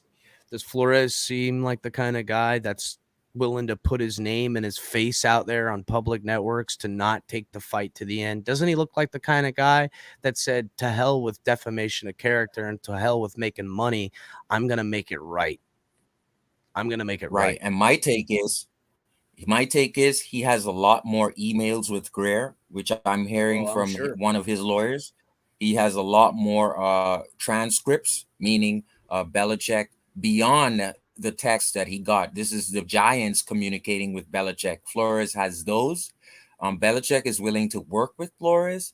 And some people have Greer's audio on the boat. Whether Tom Brady was there, I don't know. But there's audio, and then there's reference where Greer wanted him to come back on the boat. So there's things that Flores had. Once again, the lawyers had to see a strong case in order to take this on, or they can get a class action against them. So I think this is going to go on for years. Hopefully Ross loses the team, because the weakest case Flores has so far is the freaking 100K. And if he draws transcripts of that, Ross is done. But what he has, Ross is done. It's like Ross is done with already what he's put out there. So if he pulls out the rest, I agree with Ross you, Sharif. I think Ross will see the writing on the walls, and that's kind of why I think if Ross was going to do one last thing, it would be to hire Harbaugh. It would be to throw the bag at him, because listen, you don't get to take the money for forever, and the amount of money he's sunk into this organization, and he's getting ready to be pushed out of it. They're going to take it from him. What's one more thing, making sure that if they do win a Super Bowl in the future, it'll be because Ross hired the man for the job. And if it not that it couldn't be McDaniel, I'm just saying that he's hiring the guy he wants. And again, everyone's got sources, and from what I'm hearing before this, my source has gone dark on me as of late. Let me ask you a question, Kevin. Yeah. I don't know if it can happen or not, but if they know he's on his way out, and he knows he's on his way out, could the NFL block him from making any hires before he's done? I would imagine they could, but that's why I think he'll. That's I'm why sorry I think for making any what? I couldn't hear John. He was asking if. Go ahead, John. Can the NFL block No, I was any saying hire? Hold on, Sharif. Can the NFL block? Let's say he wants to hire Harbaugh, but he knows he's on his way out, right? Like Chris was saying, can the NFL block him from making any hire? Therefore, he wouldn't be able to bring in Harbaugh. If that was his last hurrah, he'd be fucked. No? My guess it would be the general manager, I guess, in the organization that's responsible for the hires. So I suppose it would still stand. And at the end of the day, the general manager wants Mike McDaniel. He's had a hard-on for Mike McDaniel since last year. Yeah, I don't disagree with that. I don't disagree with that sentiment. If it wasn't for the 49ers blocking the interview, he would have been the offensive coordinator for Miami last year. Well, right, and we wouldn't be in this mess. Go ahead, By Sharif. law, what they can do for the owner, they can let the management take over and do the management and operations process of the Dolphins. If what we want happen, they would have to pay Ross $3.4 billion, and then the league will recruit and the interview who they want into the 32 ownership. They would strip every control from Stephen Ross, but that's why I changed my name. You see my name? That's who should be the owner of the Miami Dolphins, right there. Yeah, but that Well, ain't gonna Sharif, happen. I guess the question is, would any decision that was made before that happens be null and void? That's now right. They would have to nullify and make corrections after, because this coaching I don't think they would do that. This coaching hire is happening in the next 5 days. It's gonna happen before the Super Bowl. Shit, it might happen next Saturday. So no one wants to. It'll come in the news and go because everyone will be hot talking about the Super Bowl. Honestly, I expected it to happen tonight. Because then they have the whole week in the news. But right now, to me, it seems like they don't want the news. So if they hire Mike McDaniel tonight, Chris, if they hire Mike McDaniel today, then this has been nothing more. The whole pushback and then adding the second interview for Kellen Moore was nothing more than to be able to show the world that they do it to white guys too. And that, I'm sorry, but that's damn color. That's a jump. And you know what? In some ways, they're already posting. Right. They're already posting fake text messages that are modeled after the Bill Belichick text message to Kellen Moore. They're already doing it. Brian, what did you think of the open of the show, man? Did you get to watch it? I got a little gist of it. Sick people. These people are, man. Oh God. Yeah, we can't. Yeah, if you're doing anything illegal, don't show Brian Flores and Bill Belichick. Yeah. What do you got to add on it, Brian? I think Mike McDaniel is actually the best option right now. This is with Harbaugh out of the picture. I feel like Mike McDaniel is, the best option. And yeah, that's what I believe. Well, I mean, listen, Brian, I won't shake you on what you believe. I'll have context and argument, and John can attest to that. I'll take the opposite end of anything, dog. Well, as long as it don't question my morals. You better fix that comment. Yeah. Right? Somebody's always got to play devil's advocate, but sometimes it's like, You got to rephrase that. You'll take. I don't mean I'm taking the opposite side of anything, dog. Because you say the KKK's bad, don't mean I'm gonna go over there and get on the KKK side and defend them. To hell with those assholes. Exactly. I don't take every side, and really, I don't even take this side. I just add context to the speculation because I see the bullshit. Honestly, I see bullshit. Hey, John, Hardell, or Dayhard. Could you come from Facebook and hop over to YouTube and make sure to like and subscribe to the channel, my man? I see you're watching over there, Joe. So come over, be a part of the family, and get in here, man, because I don't know how the comment came through, but I'm going to post it anyhow. Hire a head coach that doesn't wear headphones during the football game. Okay. Anyhow, Ian Baller, what about you, man? What's your feel? Did you get to watch the beginning of the video where I got to play the anti-propaganda of Adam Gase and its correlation to McDaniel? No, but I did join in when Big John was saying that they're nothing alike, and I totally agree with Big John. They're nothing alike. When Adam Gase was hired, I was like, okay, an offensive mind, that's cool. I wasn't a big fan of it, but I'm like, oh, cool, an offensive mind. But I've never heard anyone vouch for Adam Gase like they have for Mike McDaniel. It's crazy. See, now I think both of you and all of you soon forget, and I hope everyone who's watching right now makes sure to go back and watch. I'm not talking about Dolphins fans. I'm just talking about what I was seeing, when I was looking at, okay, is there any preferences of players? Like, do they like Adam Gase? And all I heard was Peyton Manning liked him. Well, see, I got to be honest, and I could go back and find more videos and prove it, but it wasn't just Adam Gase or Peyton Manning.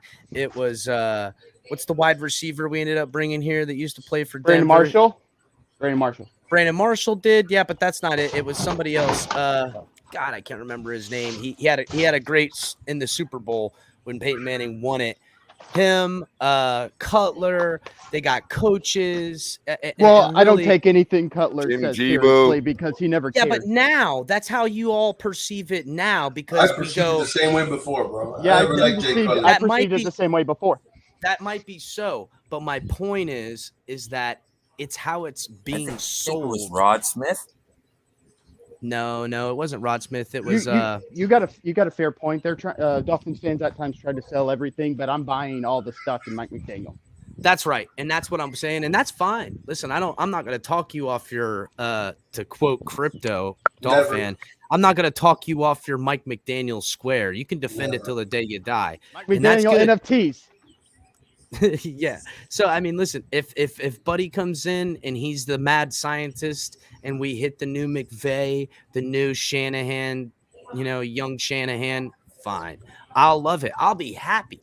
My point is that this seems more of the same in the style in which they're doing it. It's more of like a political push to sell me why this guy's the answer. He's the next thing coming in. But I'm also being sold that, hey, he can't bring a staff, but that's okay. Who told you that? Time out. Who told you he can't bring a staff? Well, I'm not saying that he can't. What I'm saying is you that said, no. Well, I'm going to tell you how they're selling it. I'm going to tell you how they're selling it. Go ahead. That Boyer's going to be a good defensive coordinator. Studsville and them, he's gonna make and refine the offense. He's gonna call the plays. It's gonna work. We're gonna No, Studsville's out of here. No, they're out of here. Are they? Who's he bringing then? He's bringing in his people. Right. He's been Who's around his the league people? He's been around the league for 15 Right. I years. thought he was. I thought he Who's was a running game specialist. Who's his defense people? Who's his people? Is I'm asking. He's been in the What league people for are we 15 talking years. about? He'll find someone. They'll find someone. That's right. Everybody's Just like been in the Adam league Gase for did. 15 years. Just They'll like find someone Adam who's Gase smart. did. They'll find someone. But is But it Adam his Gase people? was the only coach that we had in the recent years that actually put a decent staff, not a good staff, but a decent staff. And I feel like McDaniel That's not can bring true a better because, staff. Yes, it is, Chris. Yes, it is, Philbin Chris, did a because that decent staff is staff winning. because a lot That of that staff is in the Philbin- Super Bowl next weekend.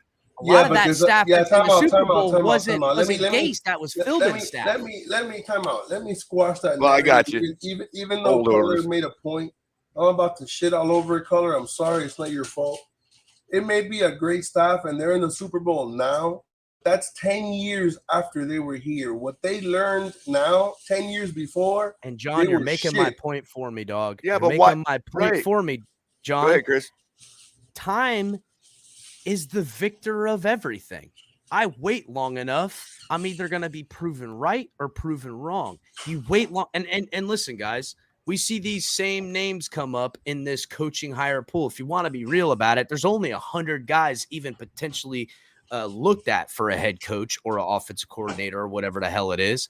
And it's these recycled names. That's why guys like Doug Peterson gets a second shot as a head coach, or they come back like the defensive coordinator. What's it? Dan Quinn. They come back as a coordinator. Then they work themselves back in the position where a team will then do this.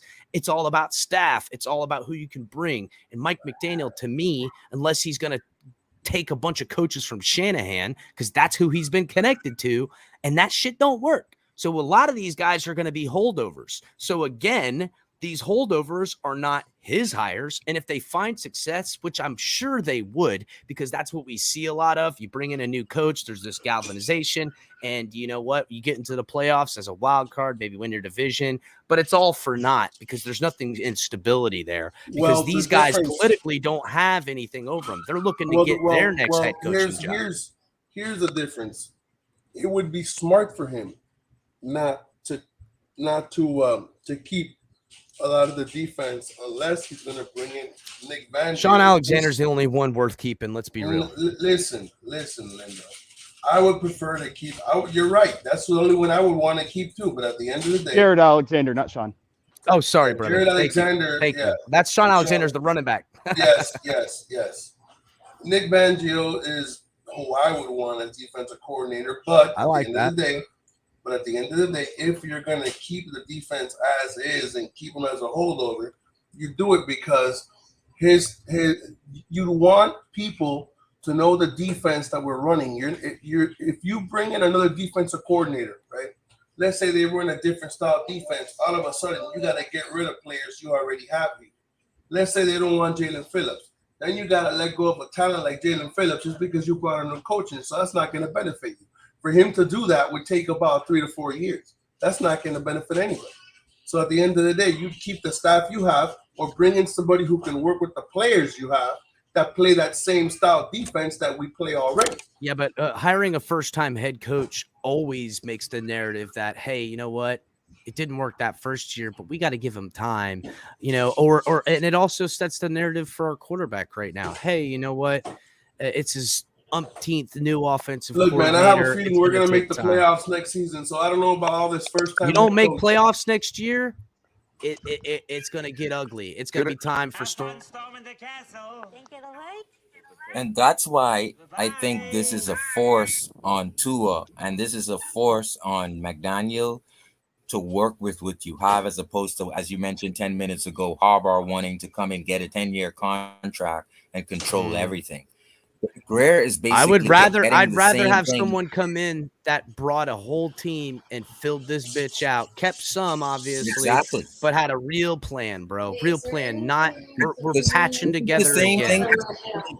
Exactly. This is the same thing over and over, guys. It's control from Ross telling Greer to tell Flo that you're not doing what we want. I'm warning you, you're upsetting Ross. And if it's like that, do you ever think Ross will have a winning team? No, guys. Really? He's worse than Jerry Jones.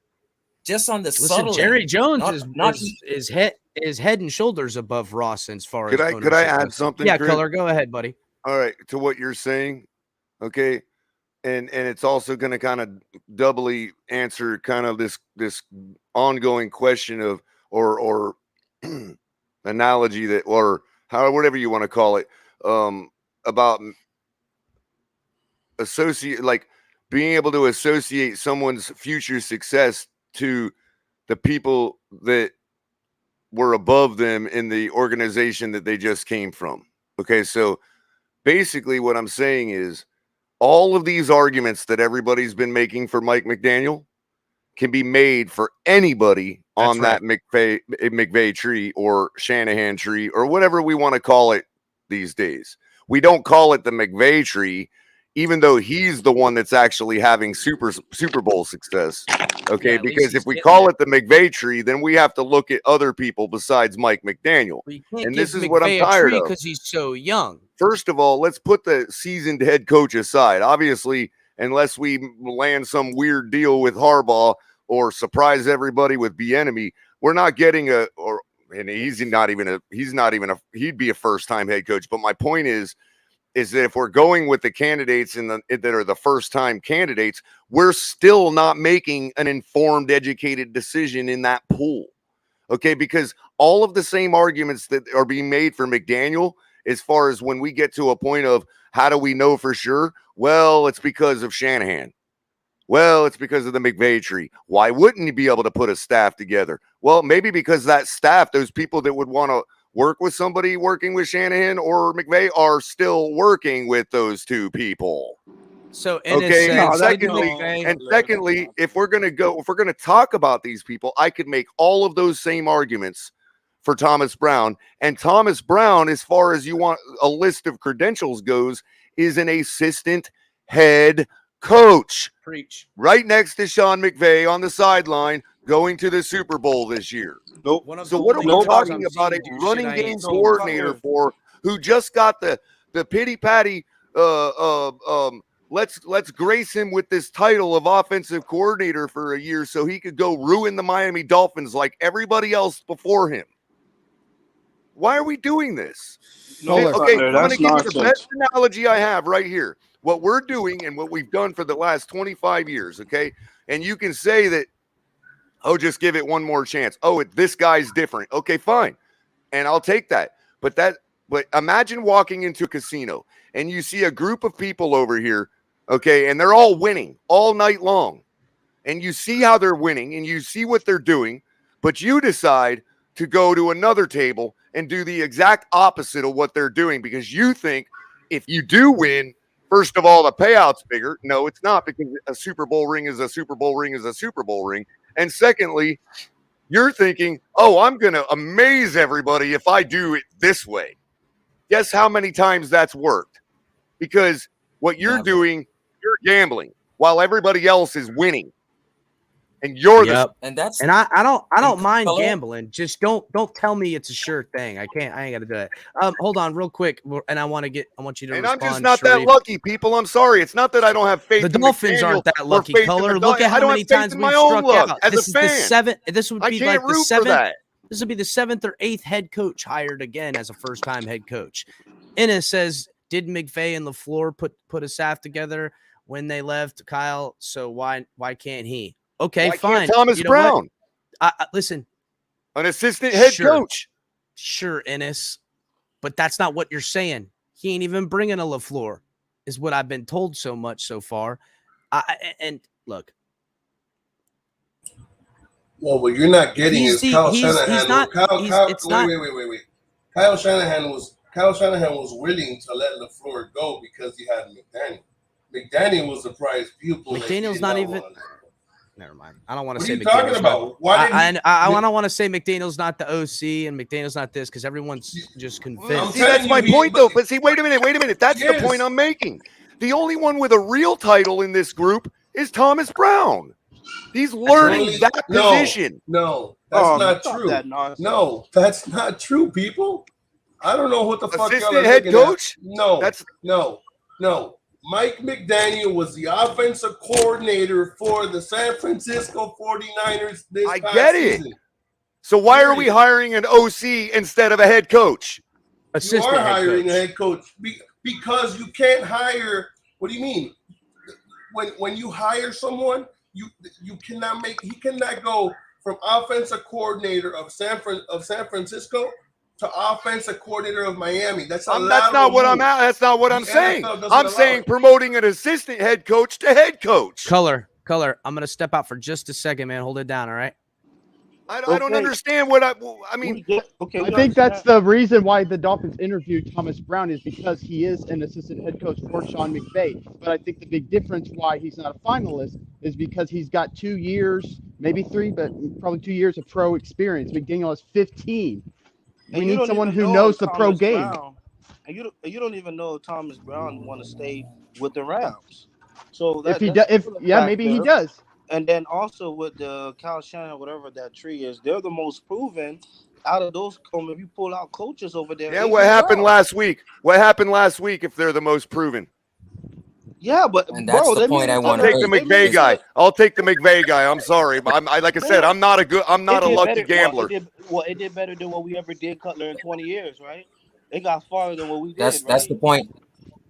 Brian, that's the point I was making, though. In the discipline, we got there with Ronnie Brown. We got there that far with Ronnie Brown. So what? No, but you're saying you're trying to shit on him on where he went as far, and I'm not saying shitting on anybody. No, I'm just saying that he went far and more than we ever did with all the coaches. That's what I'm saying. All the 7 coaches we're talking about. So and Mike McDaniel. Okay, then I encourage you to go watch the video clip I uploaded on my channel this morning about Stephen Ross and what he desires. Okay, he doesn't desire one step closer. Okay, those are his words, not mine. Well, I'm not talking about Stephen Ross. I'm talking about Mike McDaniel. Well, so you're saying he's a liar. That's the whole point of this conversation. Ross is a liar. # toss boss Ross. I'm not talking about Ross. I'm talking about Mike McDaniel. Ross is the one that has to provide us the head coach that's going to get us to the Super Bowl, not just one step further. We get that, but I'm saying my whole argument is Mike McDaniel. That's what I'm saying. Well, all I'm saying is if that's Ross's choice, if that's Ross's choice, then I'm not going into the casino and putting my money on his choice. That's all I'm saying. Is it wrong to say that? Brian. Am I hating to say that? I'm not saying we got difference of opinion. You may have your concern because he is the right. So why do we continue? Right. So why do we continue to have to be besmirched when we make that opinion? I'm just saying that you're saying that in a sense where like, oh well, he's like the worst option, like he's a Vance Joseph. No, I'm simply saying that the point Chris is making about Adam Gase is valid. And what I'm Adam Gase is interviewing to be the offensive coordinator of the New England Patriots to replace Josh McDaniels.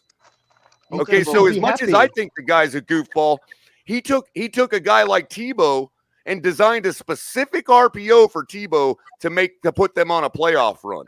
That's why we hired Adam Gase. Okay. Stop with the revisionist history. They absolutely propped up Adam Gase the same way they are Mike McDaniel. Now, I'm not saying Mike McDaniel is Adam Gase. I'm saying that it's just as much a gamble as we did the first time. And that's what Chris is saying. They're selling us a gamble. And that's how the media will present it. And Brian, let me just say this, Brian. In order for you to win, you have to do something different as a Dolphins organization. If you look and see when they brought in Brian Flores, it was 18 years into his winning. He was bringing a structure. It was not going to be comfortable. Some players were not going to like him. Some players were not going to like playing time. Some players were not going to like the way that they distribute packages to you, or the way you earn playing time, or the TNT wall, whatever. But my thing is, you have to let that man cook his dinner, because he was changing the culture to the winning culture. It's a hurting process, and it's going to be a process that Greer and Ross does not know. They have no idea of the casino that is winning, the winning table. They have no idea of how that winning table is winning. But they want to always fire the coach and not let him finish his dinner. And this is the same thing we're going to go through. That's the point I'm making. I'll make a further point. They do know what the other people are doing to win. It's right there in front of their face, but they refuse to do it. They want to do the exact opposite. They refused to let Flores cook the dinner, which was bringing discipline, which was bringing less penalty. 2 years in a row, you led the league in least penalties. 2 years in a row, you led the league in the not allowing a touchdown on special teams. Best special. It's like the discipline, not beating yourself. This is what caused Tua get that 16 and 8 record, 13 and 8 record. It's the fact that Flores does not allow his teams to beat itself. And that's going to be gone, man. That's nonsense. You can't say that's only because of Flores, because Flores had other quarterbacks and still didn't have that same record. Stop that. He had a trash team with 37 players off of the street. I'm not talking about the team. I'm talking about the quarterback. You try to make it seem like, it's because of Flores that Tua got that winning record. No, it's because of Flores and Tua. That's what I'm saying. Because of the 53-man roster. It's because of the 53-man roster. It's because he moved Baker to outside linebacker and he became more productive. It's because he moved Jackson out of the starting lineup. It's because things like that, the record with Tua got. But my point is, it's a team win. And the wins, we don't beat ourselves. We're number one in the league of not beating ourselves. That's going to be gone, my friend. And when we needed to... I'm sorry. Okay, I was just going to say, when we needed to win the most, everyone's blaming it on Tua, but when we needed to win the most against Buffalo, against Tennessee, we just couldn't do it. And I feel like the only justification to fire Flores is if we get an upgrade. And in my opinion, Mike McDaniel is an upgrade. And I'm glad that they're not going to get Jim Harbaugh, because we're doing our due diligence. We're interviewing guys. We're going to take that interview seriously, and we're going to hire the right guy they feel like is for the job. I mean, Ian, I think the only reason why Harbaugh is really not here is because of the lawsuit and stuff. I don't think that. I was about to say, like, if Ross has some fine print and he somehow brings in Jim Harbaugh, he's a liar. But I feel like Ross... How is he a liar? How about if they say I'm going to give him $125 million? No one's going to say shit then. No, he's still technically taking him away from Michigan. No, that's why he wasn't interviewing for Miami at all. That's why he wasn't at the he went and interviewed at other places. He had interviewed at the Vikings. How he going to take him away from Michigan if he wants to go to the NFL? That was what they were trying to do. Yeah. So. He's not lying. That he is lying. That's the so-called fine print. He's still going from Michigan to Miami. Wouldn't be the first time these guys are liars, right? Though, But EM. I think the point is that is what everybody's trying to say is that since the Vikings interviewed him first, he can always say, well, they're the ones that implanted the interest back in the NFL to him. You see what I'm saying? The Vikings are the only one that have come out publicly. They're the ones that lit his fire, I guess. That inquired. That's what they were trying to do behind the scene. That was the whole. I don't think that because I don't know who said it, but Ross has never hired someone that he didn't say, "Hey, I'm going to interview this guy." Every guy they have interviewed. They have hired. Crypto made that point. Crypto made that point. Yeah. Yeah, there you go. Yeah, so yeah, I didn't see it. I feel like it was just propaganda, but that's just my opinion. But I felt like it was just propaganda for people who wanted Jim Harbaugh. And I wouldn't have minded Jim Harbaugh. I said Jim Harbaugh or Mike McDaniel when I was on the show. Either one is cool, but I just never saw it. Yo, this guy says this room has no structured chicken heads. Bro, nobody says chicken heads no more. That's hilarious. Are they serious? Like, have you been to other panels, bro? Bro, he's just in here throwing shade, bro, and I get it. That's kind of what a tailgate party is. A little bit of shit talk. Get with it now. You know what? And Gio said earlier, he's like, Mike McDaniel will remember it. I'm sure Mike McDaniel got enough on his plate to worry about El Capitan. Question the fact that I see the political team pushing his nonsense down my throat. Same way it did with Gase. It's no different, guys. It's the same. It's Hey, look at that. Look at that, Chris. What? Put up AB's comment. No, but George Kittle is who we go to for coaching hires. That's right. George Kittle should be the GM of this football team, guys, because he loves McVay. He wanted him in his contract. Wasn't in the contract. It was something he asked about. Can't prove it. He didn't Thank you, say AB. it. I love you. I love you, AB. It's You what, do it's the what work we for can me. we can hang in on. We can totally know it's for fact. Dolphin Don, what's up, my brother? Thanks for What is hopping in good? finally. Well, usually, man, you're on when my wife is sleeping, man. She's a teacher, man, so I gotta keep some kind of domestic peace. I see that. I Let got her that. sleep. Yeah. But hey, I love everybody on here, man. I got nothing but respect, especially Color, man. But I gotta temper some of the McDaniel shade, man. I think the cat he's gonna bring some people. He's gonna bring Wes Welker probably as a receivers coach. That's gonna be big. I'm sorry. Ooh, that would be big. I'd like that. I'd like that. Real quick. I just want to backpedal a little bit. To be fair, okay. Right on. I'm not trying to throw shade at McDaniel. Well, hold on, Color. I don't believe he's like Gase. I actually think he is probably better than Gase, and I'm encouraged that I believe that if he's here. You know what I mean? So don't get me wrong. I'm not like jumping in the deep end with the guy. Yeah, and really what my correlation is and what I'm trying to express, especially if you guys go back, check the beginning of the video. I'm just showing you how this media hype about McDaniel is no different than what the media hype was on Adam Gase. And if it falls flat, it'll be because of the same reasons Adam Gase fell flat. Young guy, not plugged into the good old boys club enough to where he can pluck off limbs of other coaching trees. Yeah, we just don't want our family hurt 3 years from now. Just trying to protect worse it. than they need to be. That's right, bro. I've had enough. Ennis, what's up, Setting brother? the right Thanks for hopping expectation. in. You know what I mean? That's Ennis, all. I've been meaning to call you, man, to talk about the other day of when it got a little crazy and stuff. We'll talk off camera about that though. But what's up, Ennis? Are we serious night now? So we could say the same thing about Flo. They told us on Flo. He's a defensive wizard from New Orleans. New England. We could say the same thing about Flo. Ennis, So let's cut it out. I'm telling Man. you on that on Flores. I'm telling you, I seen the product of Brian Flores. I seen that defense. It's so good. We're all talking about how we can still keep it now that he's gone. That's number one. Number two, I seen Flores lead the team and lead them. And the only thing I haven't seen is all the stuff everyone's talking about, where he's some guy behind the scenes that lost the locker room. I don't know if that's true. I don't. I'm saying, so I know you do. who's selling it? But John, Who's selling it? Because I was on him last year when they tried to interview him for the OC position.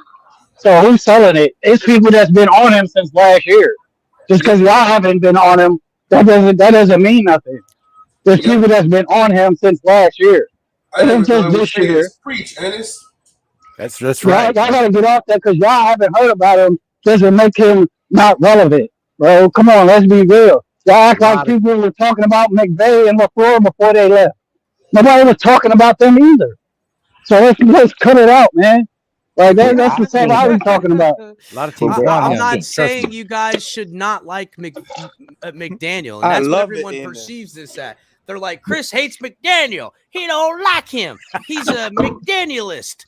No, bro. I don't give a shit. I'm putting together the facts that this guy is supposed to come in. You're putting together facts that you can see. That's So let me tell you some of the All we're doing is staff. trying to temper expectations. Hold on. Let me answer your question. Hold on, caller. Hold on.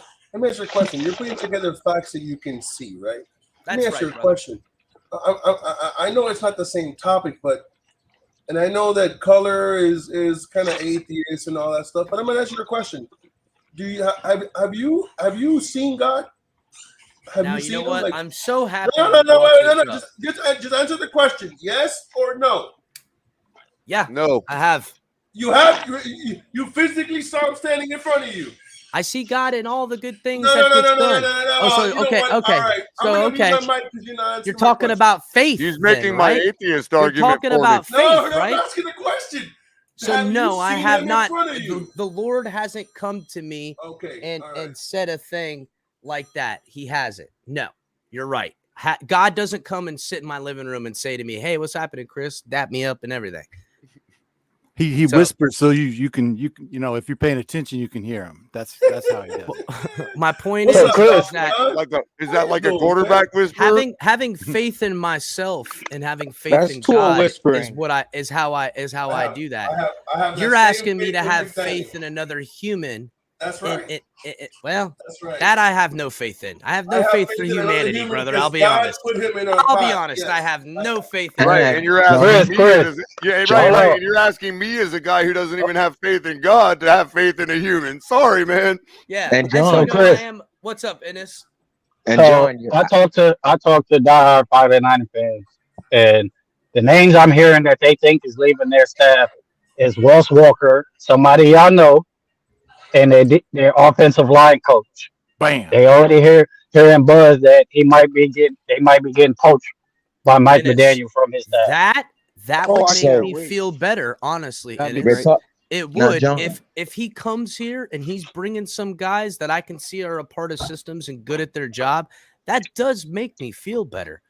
And if I got to see it, but still, I wanted to reply quickly to John, but I think he stepped out.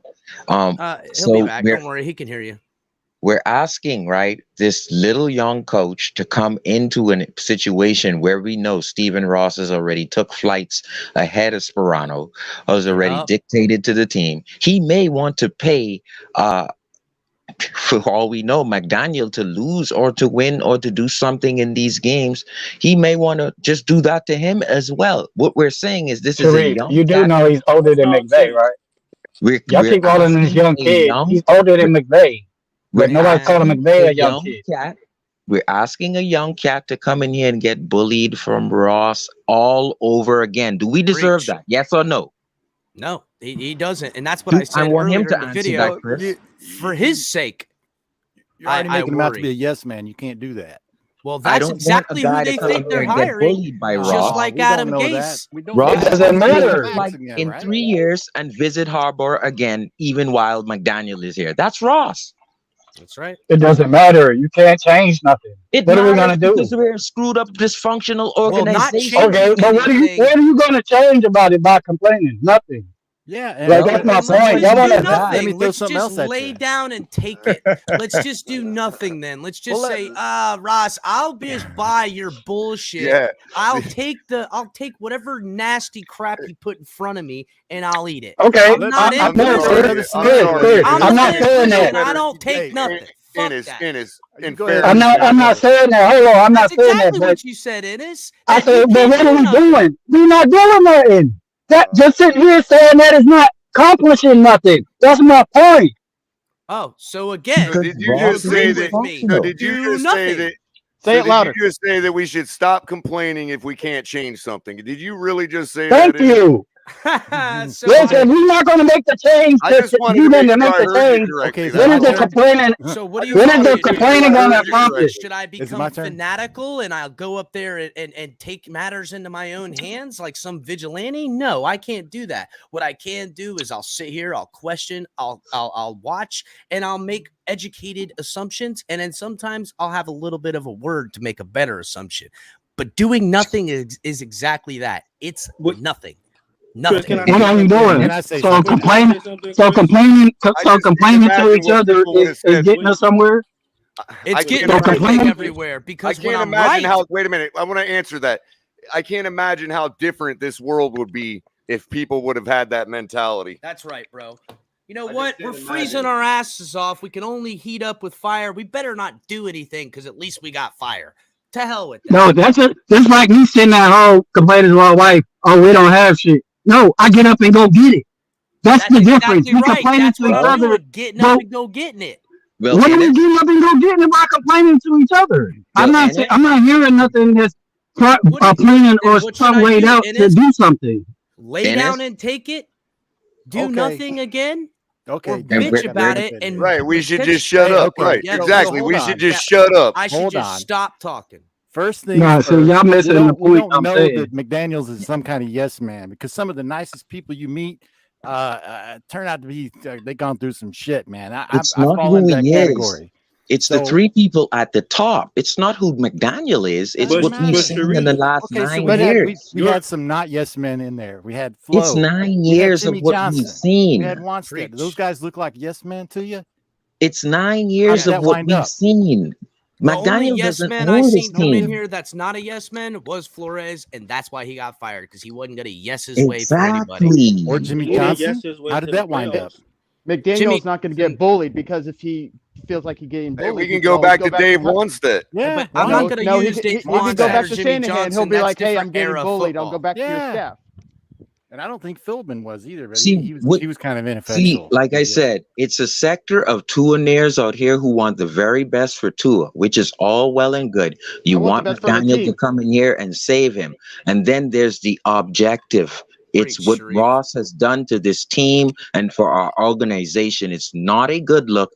He's about to even go to jail if he lies. Even one lie, he can go Yeah, to but jail. Do you know that? You're saying that he's gonna go The, to the jail. worst but you're thing would making be a whole He's saying he losing argument. could. He didn't say he is. He said he's No, could. I said that. No, There I'm you saying go. that he could, but you're making The a whole worst thing would argument. be him losing Hold his on, team. but He has Let to him deal with finish, his Sharif. own Let problem. Brian saying that finish. You're making a whole argument that McDaniel's gonna come here. Ross is gonna probably do the same thing he's doing Brian Flores, and Stephen Ross may not even be the owner. So it's like your Hopefully. argument I about hope Number so, one, Brian. possibility, and it's Ross not is going to be the under the case. microscope like a mug, man, I because hope of Brian so, Brian. Flores, right? Mhm. And the other thing is he's probably going to have to sell the team. Yeah, So so you're that's- making your argument based on McDaniel's being a pushover for somebody that might not No. even be here. No, What no, makes you no, think not at all. McDaniel's even going to be here if Ross I don't sells think the he's- team? Or You don't listen, think a new owner's I going to make- come in and clean the entire house? I mean, And we can buy the team. It We could be just the other need way around, too. 3.4 It's a million possibility. fans to give 1,000 each. We can buy the team ourselves with 3.4 million. no, I love with that 1,000. idea. That's not gonna I Billionaires love out there that right idea. now. I There's ain't got billionaires that out there kind of going money. right now that are going, that were probably even Dolphins fans that are going, oh, just give me the chance. And they will clean every bit of it out, right down to the last player. So I listen. I'm not a billionaire. I ain't a millionaire. Shit, I ain't even a thousandaire. You know what I'm saying? My point is that you can't hurt these guys even if you tried. There ain't enough of us that could get enough money together to even make a dent on these guys. They got national power. My point is where you can hurt them ain't in their wallet. It's not going to games. It's you know, we're gonna hurt them by not buying the product, by not supporting the team. That shit don't work on guys like this. They don't see that little bit of algorithm difference. What does hurt them is public perception, Their what legacy. they're thought Yep. about, their legacy, what people are saying. This is the only way to fight Hello. guys like that. The only way. And instead of taking the chance, because we've exposed him to be doing it to another person, and instead of backing up that person, we're going to allow Ross to keep his perfect, untarnished image. I'm not. I'm sorry. And I'm not going to shut up and stop It's the complaining Billionaires about Club, that. bro. We, I'm Okay, not gonna Chris. allow it. Chris, see what you just said Yeah, I about see. taking it to a public opinion. That's the plan I'm talking about. Not just shutting up, but you put a strategy. But just sitting here just arguing back and forth of which coach or who's going to take it. That's not progress, bro. That's what I'm talking about. Because you Don't still sell El believe Ross is Capitan squeaky short, clean. Ennis. Don't sell El Capitan short because I have a strategy.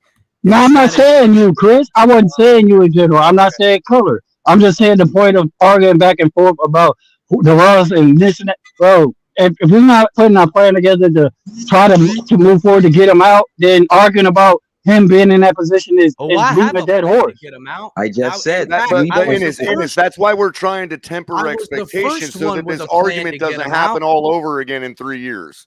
I was the Agreed. first one to put the hashtag toss boss Ross. It's something that I encourage everyone to continue to put in anything negative about the ownership and the team, because it will be heard. Because I'm these guys, gonna just take it deeper, Chris. We can't even come together for police brutality. You think people gonna come together to remove this billionaire? you know what? I Let's can't. let's I be can't. real. Well, listen, that's a dicier subject, because in some ways people believe it needs to be abolishing of police forces. In other Right. ways, people believe that we need more police. You know what? That's a So, societal issue. We're talking about a business. Now, granted, so the some system. people believe Ross shouldn't go. Some people do. You're not gonna get enough people to No. say he should go. I don't think there's a lot of people thinking Ross shouldn't go. I think there's more people going, there ain't nothing we can do about it. And it's kind of like what you're saying. Right. Not so much that we can't do, we can't fire Ross. He owns the team. And I'm letting you guys know he don't own shit. He don't own nothing. None of us do. You don't die and take anything with you. No one owns anything. Ever. You're only renting what you got, guys. And all this gobble up resources and hold it to yourself. That's who I don't play that shit. Homie, don't play that.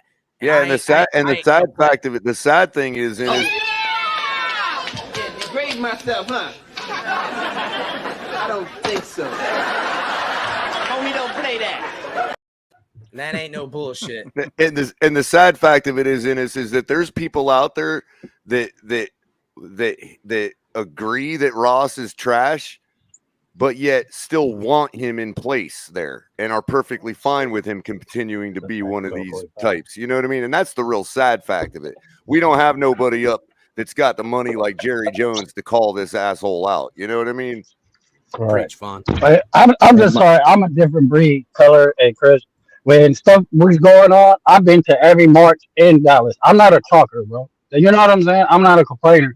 I'm the one. If you got a movement, Chris, I'm ready to get behind you. You feel me? I'm not one of them. I'm not one of them that just talk. Respect you, Ennis. That's why I'm not one of them just talkers, bro. I'm tired of talking. Very easy, Ennis. I feel you on that, but you see how this movement isn't about marching so much no more. It's not the 70s or the 80s. It's not that show of force. It's a show of force in a digital way, and it's a show of force in a political pressure way, which is the same thing as a march. It's just done in different tactics. I don't know enough about this dumbass computer, but I'm learning, and I'm pretty fucking sly, if I do say so myself. Like I and said, will. Chris. What's up, Sharif? I did the math. The Dolphins sale is 3.46 billion, right? Stephen Ross bought it for $1 billion. So if we can get 3.4 million fans just to give 1,000, we've got our team. We can even get, but then we can find the herding collab. cats at that point. Yeah, but I mean, Sharif, you're talking this about here. a movement of sorts that is not undoable, but something that El Capitan is going to need more time than that, brother. Give me about 5 to 12 years, and if I got that many people, I'll figure that out. Maybe I'll buy this motherfucking team one day. We'll invest in crypto and move your account up, man. Yeah, but now I do want to say also that we're not talking about Toss Boss Ross because of the criminal stuff. That still remains to be seen. That still has to be litigated in court. I agree with you, God Soldier.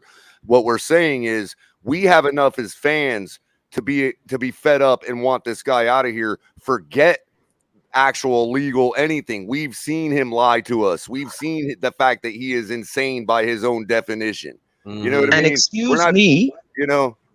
And Green Bay Packers fans own their team. Go on, Color. Oh, I was just saying it's not really about like we're not trying to it's not comparable to Watson because we're not trying to say he's guilty till proven innocent for the whole racketeering or whatever you want to call it. We're saying that he's done enough besides that's not criminal that he deserves to be forced to step down. He is, he is not like serving us as fans of this team. Here's the deal. If Ross was somebody like the silent owner and Ross wasn't who he is now, would Ross not fire himself for the job he's done with his team? He'd have fired himself. That's my point. And now, although I have no ability to do that, other than this is what I got. And again, for now. He's dumped so much money into this team, but that's what he's supposed to do. That's right. I And mean, it's not like he didn't get that money back. You know, when you that's, put that's like $100 million, that's like crediting the pizza man for bringing you your pizza. Exactly, bro. And it's also I mean, like we if I tip buy him, if I we buy don't a need to house, go beyond that. If I buy a house for $1 million and I put $100,000 into a bathroom, that house takes that value in. And as time goes on, that value goes up because that's how investments work. It is a tangible investment that can be liquidated into more money than you purchased it for. That time does that alone, as long as you maintain it. And that's the training facility that the coach is not even allowed to force the players to use. So what good is it?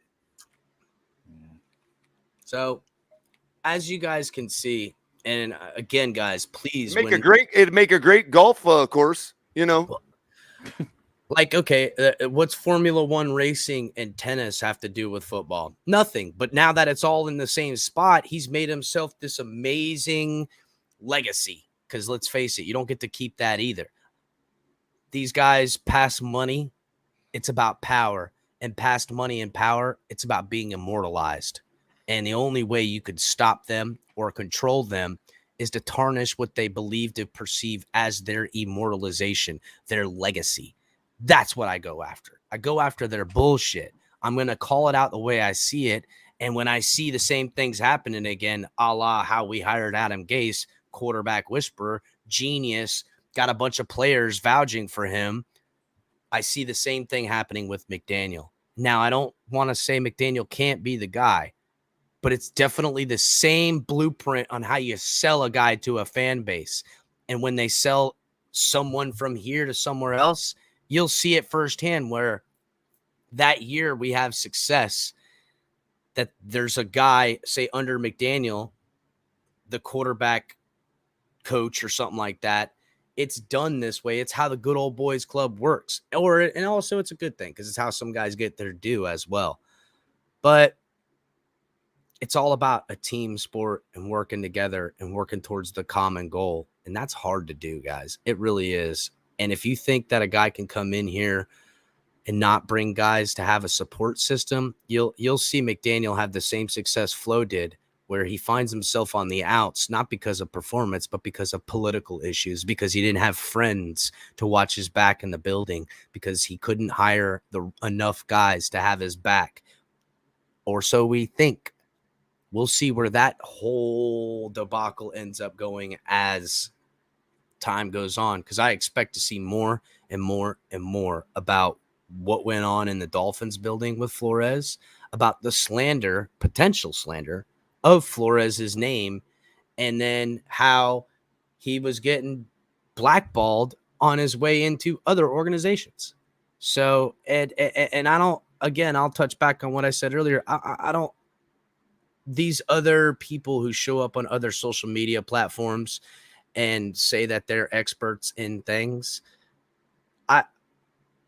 I'm not saying that they're not real people or that I don't believe everything, because some I do, but some of these lawyers I hear, like in Twitter spaces and stuff, just because you got a Twitter handle that says #lawman and you have a little bit of bio and you got 19 followers since 2013, that don't hold no fucking credence with me, bro. It don't.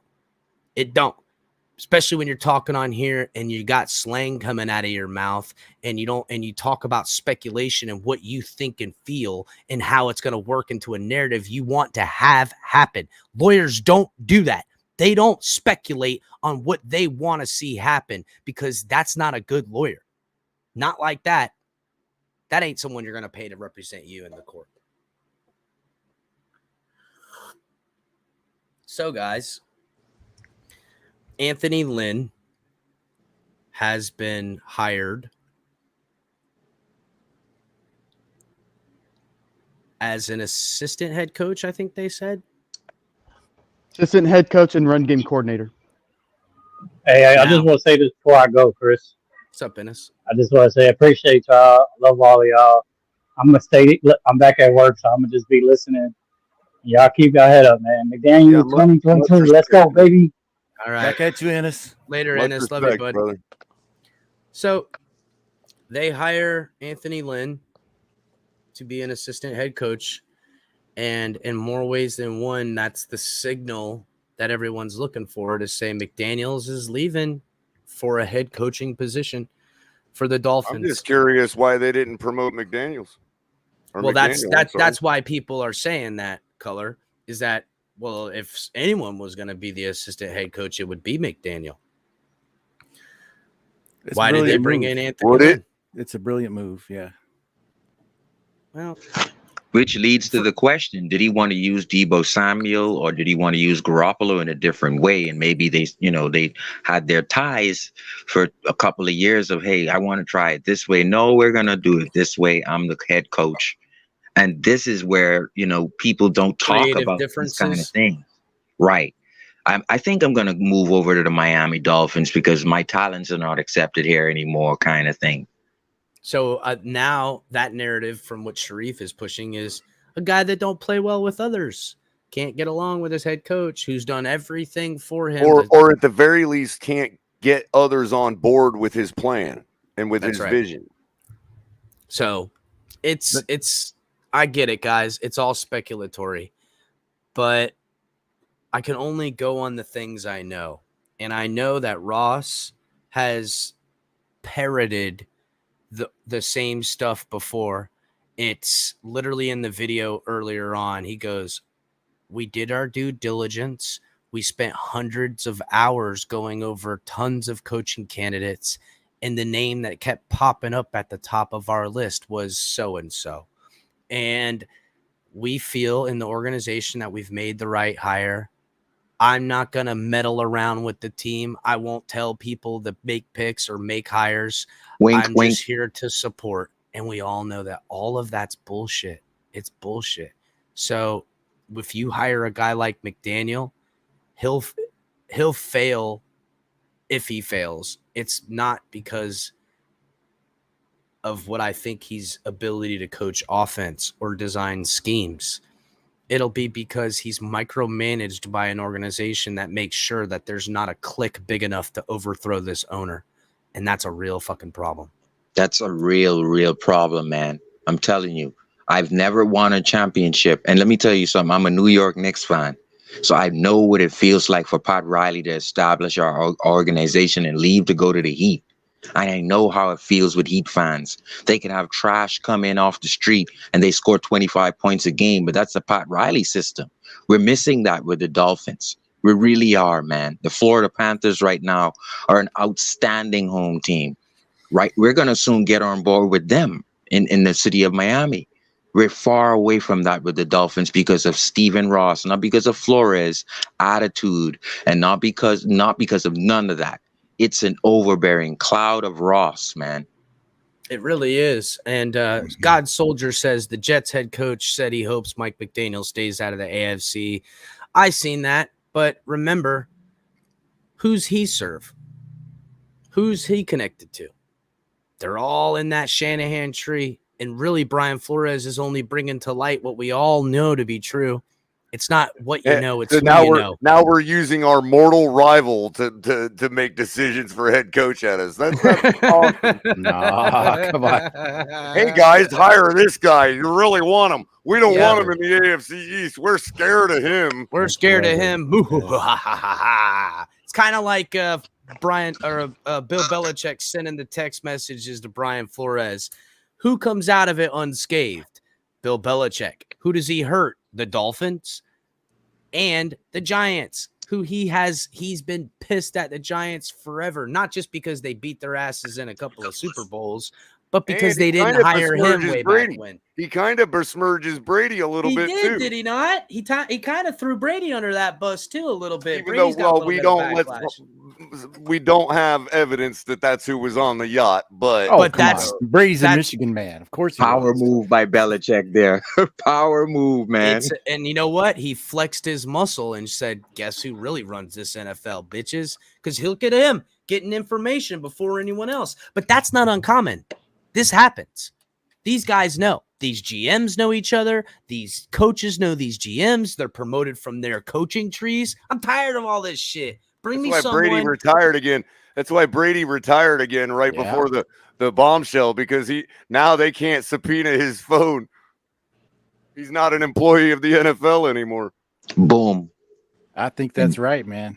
And comes right back down to this, man. Ross is gonna pay extensive amount of money to the NFL lawyers to get this to reach to a settlement. Because I'm telling you, they're not gonna be able to go against Brian Flores and say you're defamating our character, because now you're gonna have to prove that. They won't be able to prove that, and then they would be subpoenaed and penalized because of the incapability of proving that. So they might as well settle. And I don't think Brian wants to settle, man. Like you said, Captain, Brian is the kind of guy.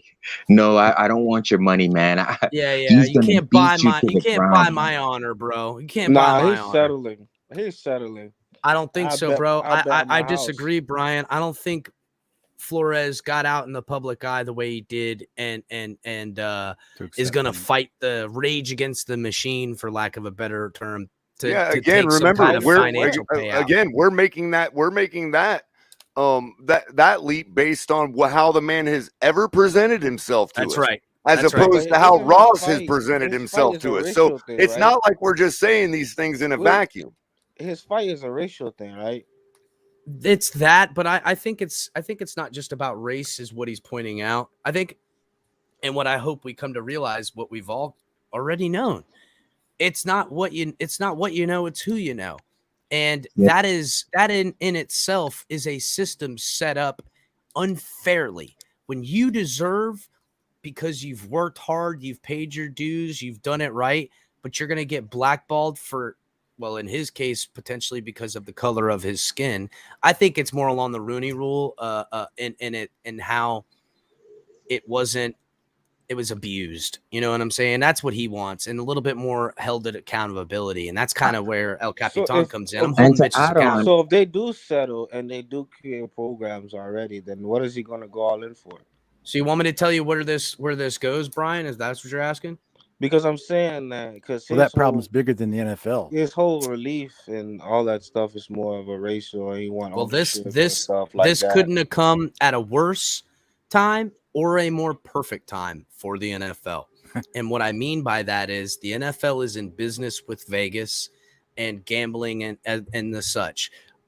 Because of that, they're trying to legitimize that these live bets and what you're going to see on TV is legitimate. Well, if you have an owner that's speculated one way or another, whether he's throwing games, tanking for Tua, that shit's part of the past. You're not going to be able to have people bet on football games that know a team is tanking. It's not going to work. So what they're going to have to do, and because of the situation that we are in right now, NFL landscape, is the Supreme Court, federal courts are going to have to get involved, because right now you can't, to get gambling legal, and I'm just going to tell you guys how it works.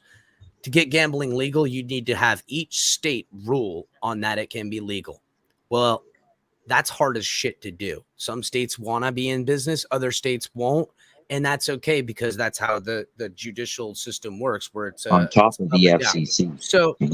So what they're going to do is, because of this issue that we're seeing, where there's somebody potentially fixing games or point shaving, they're going to have an action committee come in from the federal government.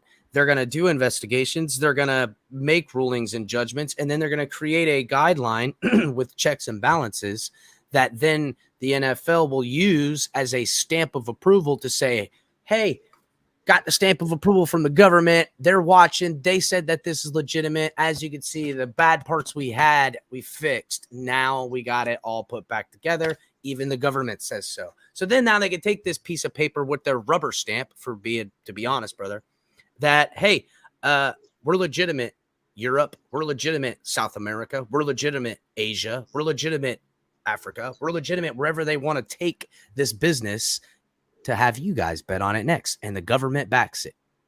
Just being real, guys. I'm talking about real life world deal. So guys, hold on. We're going to continue this on for about another 25 minutes or so. But guys, be sure to always come back and check out all the great content we have here on the channels.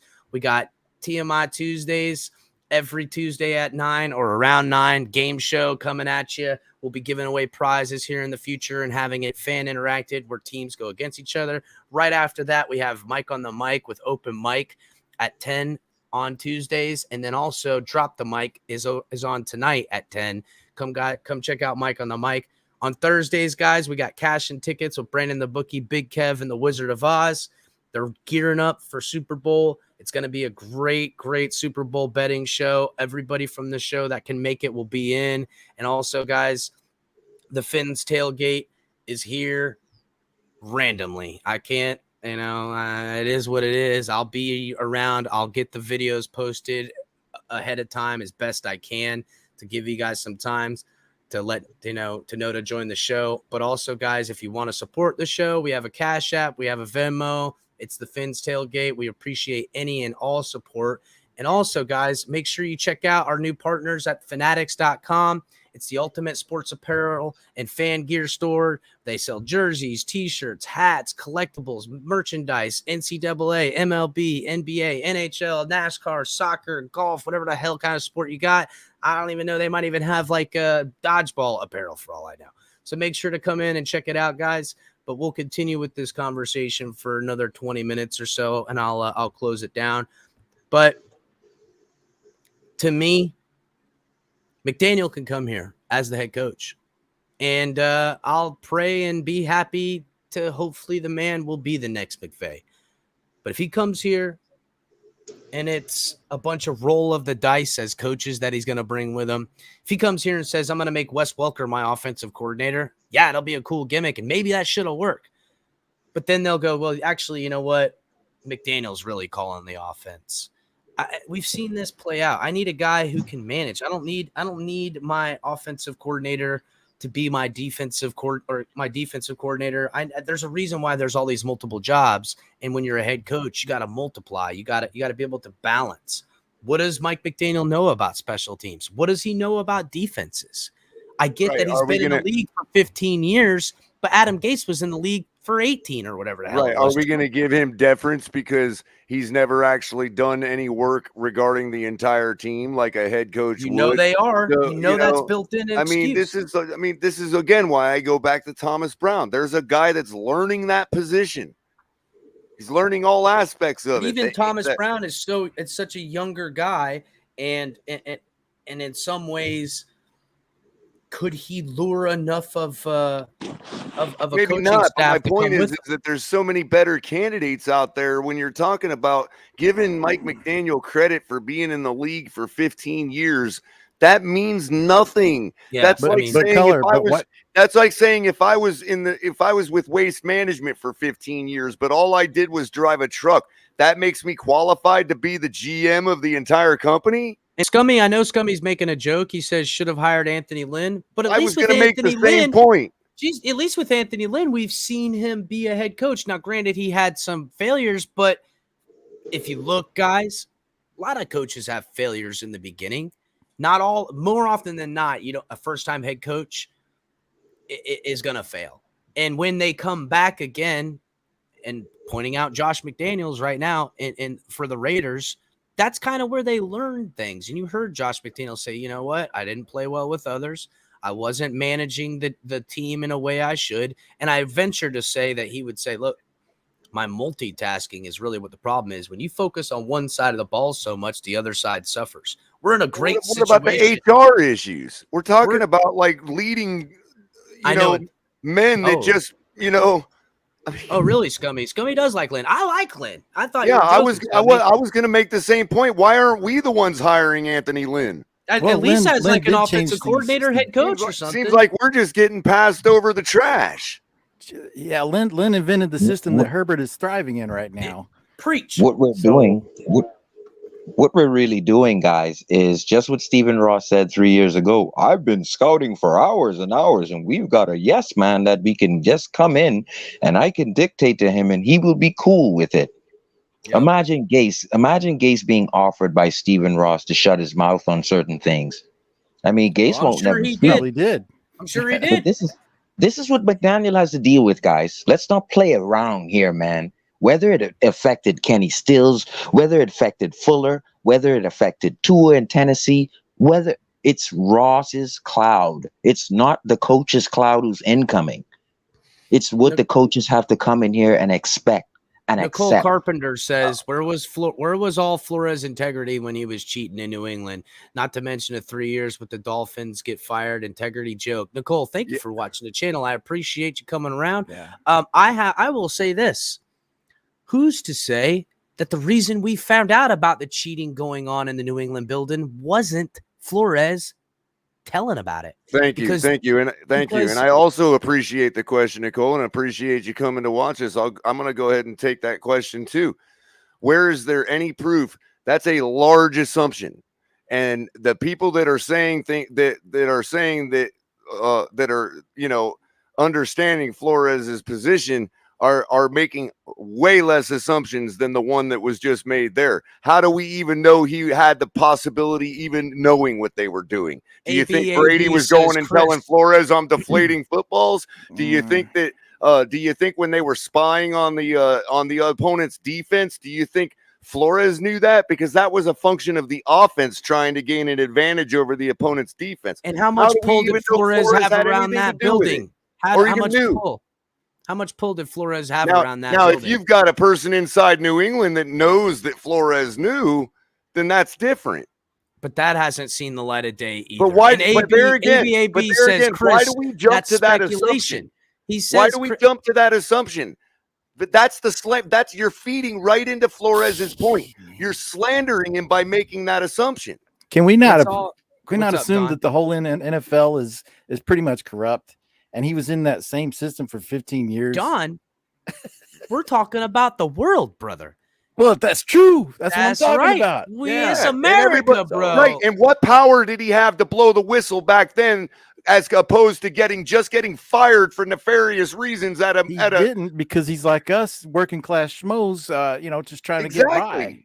He's actually showing how it's done properly, because now he's got all the leverage. He fought it out. He tried to overcome it. And now that they fired him for nefarious reasons, he's got all the leverage. He just showed Kenny Stills and Colin Kaepernick how it's done. I heard this point made the other day about Flores, and it was, how do you know Flores didn't go to lawyers in 2019 when this happened? Right, how do you know the last 2 years he hasn't been building a case with his lawyers that he's been working with behind closed door? Because I'll tell you what, if he was, and if he's got something, he's not out here putting his name on the line for no reason. They put his name on the line first, and now he's responding in kind.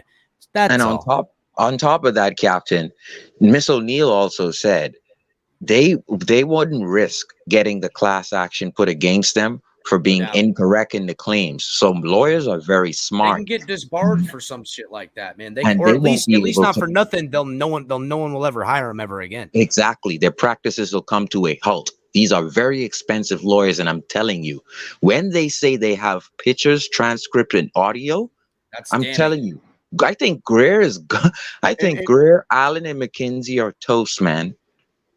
That's my future. I don't think Greer is, because you know what? To me, and I've always said this about Greer, he never lets himself get boxed in. He's always, he walks into a room and it catches on fire. He made sure the window was open for him to jump out. My point is, Greer's the ace in the hole for Flores, and that's going to be the thing that gets this ball rolling. And hopefully Greer will pseudo be in charge of this team, foreseeing the new ownership that comes in. God willing, it'll be a minority African-American ownership to help heal what needs to be healed, even if it has to be a multitude of partnership, which is, it's not against the rules, but it's frowned upon in the NFL, where they want to have someone to blame. But as you guys can see, this coaching staff already operates that way. Who's the offensive coordinator? You just described, Chris, you just described the character of a head coach that marched in Michigan on behalf of the George Floyd movement. Preach it. Jim Harbaugh. That's right. And I'm telling you guys, Harbaugh coming to Miami is not as dead in the water as everyone thinks. And I only My say bet that still ain't cleared. I checked just about 10 minutes ago. My bet slip is still not cleared. Until they're in the podium and they're going and they're stepping up to the podium and they grab the hat and put it on their head, or they're wearing the symbol of the team. Nothing is set in stone. And honestly, I think the only thing that's setting itself in stone is Ross is getting ready to get tossed. And he trust knows me, it. if y'all knew my politics, you wouldn't ever hear me say what I just said about the George Floyd movement. So don't think for a second Keller, that I I would haven't keep been, politics don't think out for of a everything, second that bro. I haven't taken that inspiration and that courage from a man like Brian Flores. I applaud him for what he's doing right now, and I commend him for what he's doing. If it means sacrificing the little shred of honor we have left down in the 305, since Ross took the rest of it, then I'm willing to make that sacrifice. Especially if we're talking about real systematic problems in the NFL. And in more ways than one, the African American coaching hires through the Rooney Rule, something made 20 years ago as a good intent, is being abused. And it's being abused by not just guys that are white guys over African American, black culture, or minorities. It's more about a good old boys club. And it's a haves versus have-nots, guys. Which Adam Gase belongs to, by the way, because we're not pointing out No the doubt. fact that. Hey, and you know what? Real quick, we're gonna do this exercise real quick. Hey, Brian, I see you're on mute. Are you still listening? Are you away from? He's gone. He's gone. Oh, okay. So a quick question, and it's probably rhetorical at this point because I wanted Brian to answer it. Yeah, burning Brian's cities. coming That's back. right. And maybe this Brian's time, if they back. hear people like me talking about it, they won't burn cities, because I'm totally abhorred by those people burning cities, and I don't plan to march with any of those people. Those aren't who I'm marching with, and neither does Flores. That's why he waited, and that's what pissed Kenny Stills off. So keep talking about that. No, I ain't got nothing to do with supporting that kind of action. Okay, we'll put that right out there in a second. But back to my rhetorical question. I'm from the Rage Against the Machine culture, so in more ways than not, I see. I see storming. That's the exact point I'm trying to make about Flores. Is a necessity, but you don't. Flores you don't need to send anybody out to burn cities. That's the point I'm making. You don't win in those tactics. If anything, you give them the power to then dictate the narrative. What you win in is being patient, being intelligent, because knowledge is power. You know what else? You got to be smart. Got to be smart. You got to be patient. Flores votes. Kaepernick don't. Enough said. And I'm going to leave that right there. Back to my rhetorical question, okay, that I was going to have for Brian.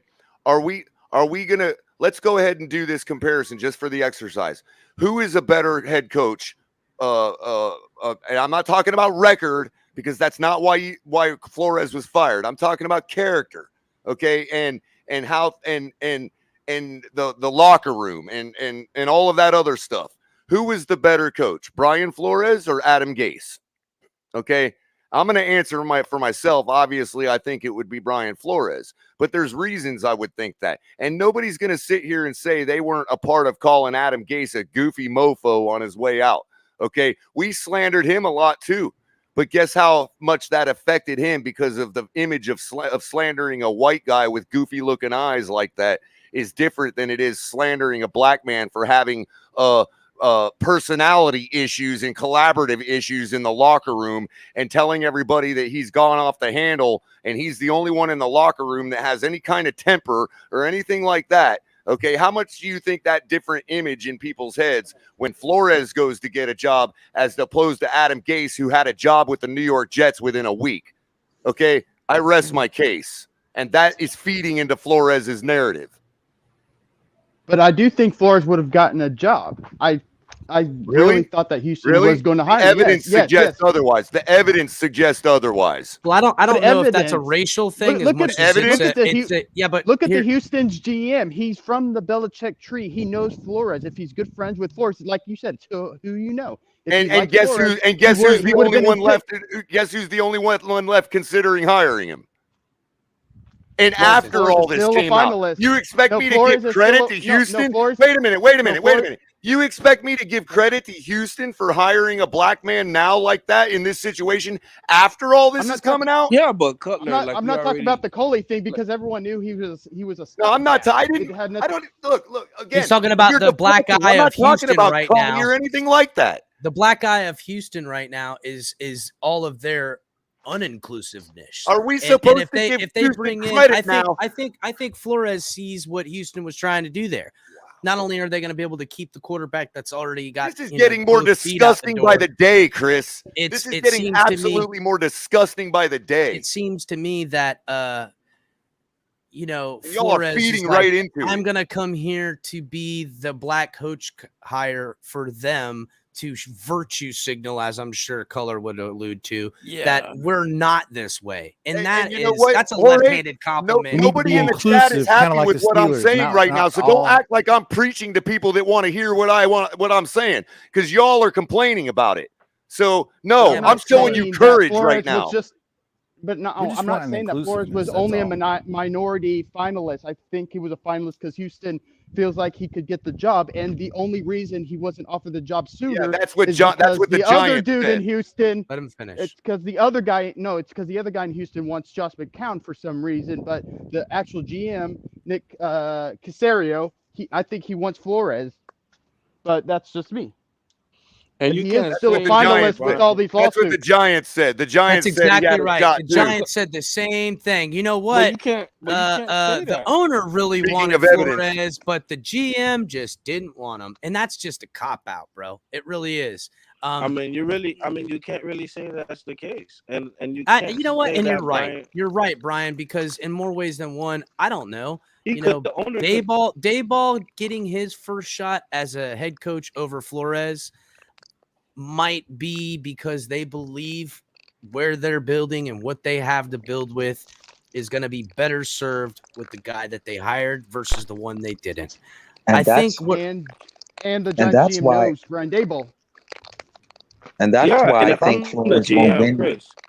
Flores won't win that racist case because this is one of the things right now. It's called. People can say racism was used in the Miami Dolphins situation or Denver or Giants. No, he can't prove that. And what it really is it's discrimination. It's discrimination on you keeping your position less than a white man or a other skinned person. Your opportunity to keep your position is discriminated against, and this is why you were fired as a Dolphins coach. You were discriminated against as the black angry man syndrome. This is discrimination. He can prove that. He can prove that. It was definitely a picture painted. And if anyone that doesn't believe that because they live in a different state, I'll let you know because I live in Florida. It's rampant. Anyone who even knows about the Dolphins by proxy, say they're fans of the Heat, but just claim the Dolphins because they're South Florida people. That's what they're hearing. That this was an unhinged man that was threatening lives and threatening people we have to remember that we're not the only, not everybody digs as deep as we all do. Not everybody's sitting here, in the weeds like we all as deep fans are. Later, you know what I mean? Baller. And you know what? You're correct, Sharif. He's not going to win that, and that's and I don't think that's his real point. The point is though now, because having witnessed it myself and the slander, you know what I mean?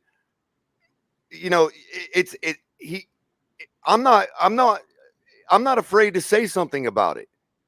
So it doesn't, at this point, you're right. It's not going to be litigated in court that it was a case of racism or even discrimination. Okay. But we all saw what we saw.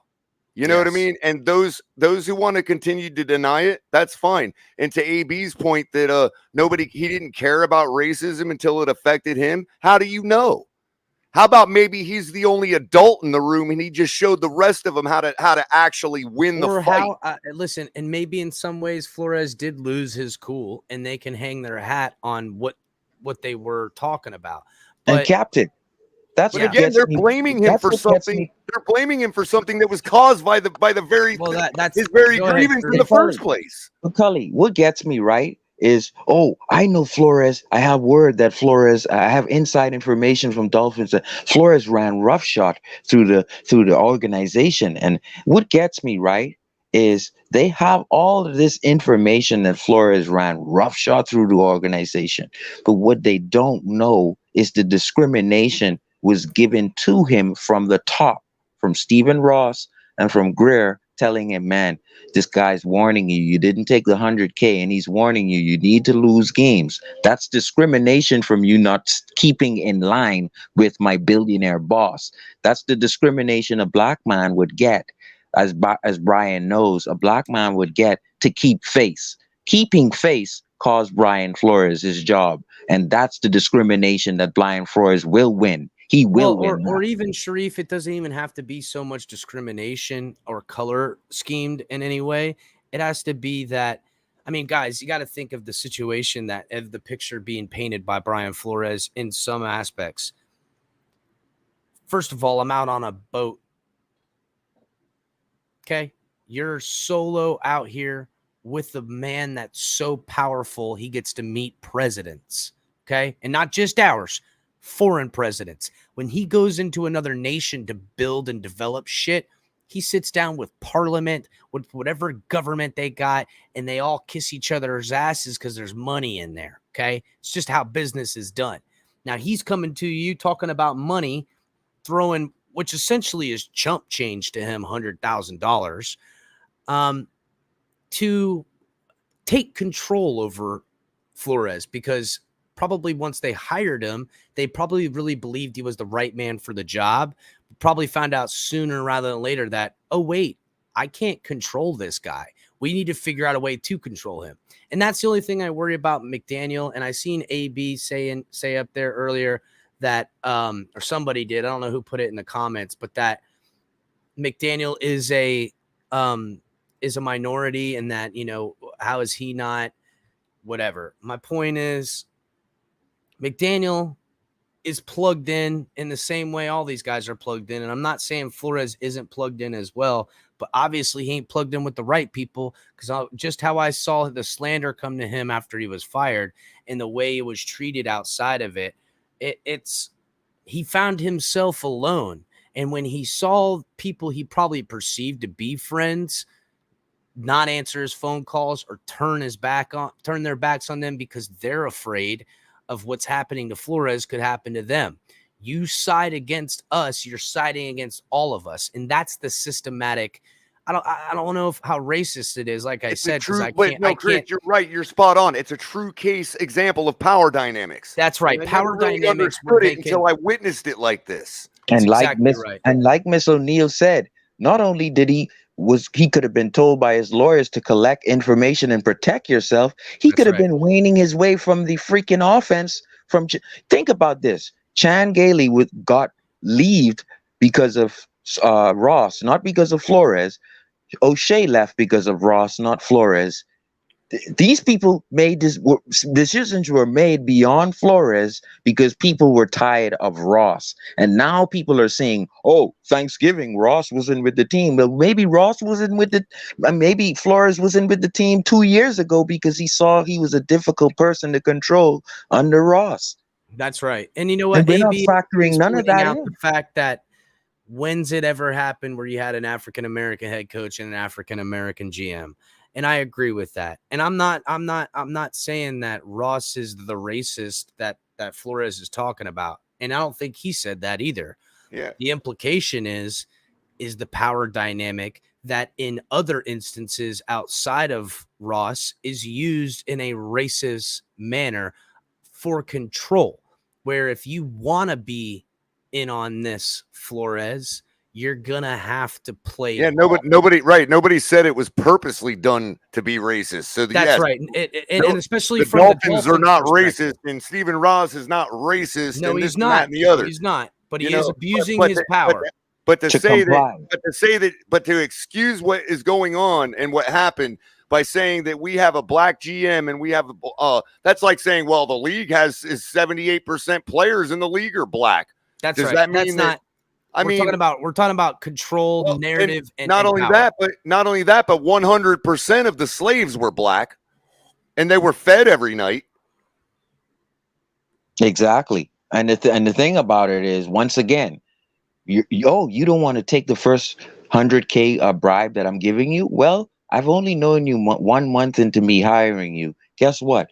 You're not going to be able to control when I get Fitzmagic in here. You're not going to be able to control when we get Tua. Oh, by the way, you're going to have to work with him because you're not complying here. You're not going along, get along. So do what you can do with Tua, or you're done. Try to work with Gailey, or you're done. Try to work with O'Shea. Try to work with any.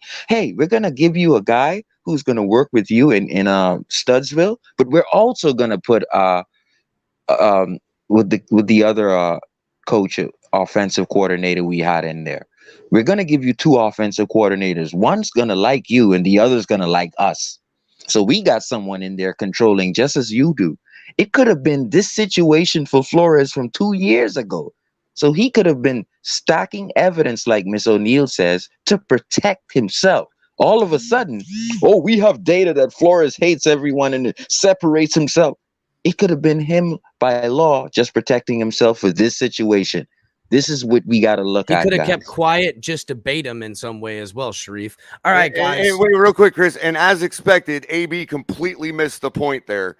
I know there were slaves that were not black in all of human history, AB. And I know there were some slaves even on the American plantations that were not black. The point I was trying to make was they were all fed for the most part. Are we going to say that the slave owner was not racist because he fed his slaves? It's all now. I think we're getting in the muds here a little bit, guys. Listen, guys, it's a touchy subject, and I'm Brian. Thanks for coming, man. Dolph and Don, I appreciate finally hopping up here, man. I'll do my best to get earlier shows. Sharif, I appreciate your insight, man. Hopefully you'll hop in these bad boys more, man. It was very nice hearing from you and stuff. Color, I expect to see you later tonight when Mike is having the mic on the mic later on towards the end. I'm sure you'll be around, and I'll be on there tonight to talk about some stuff too. You're muted, Color. I can't hear you. I can't hear you, Color. You're muted. You were muted.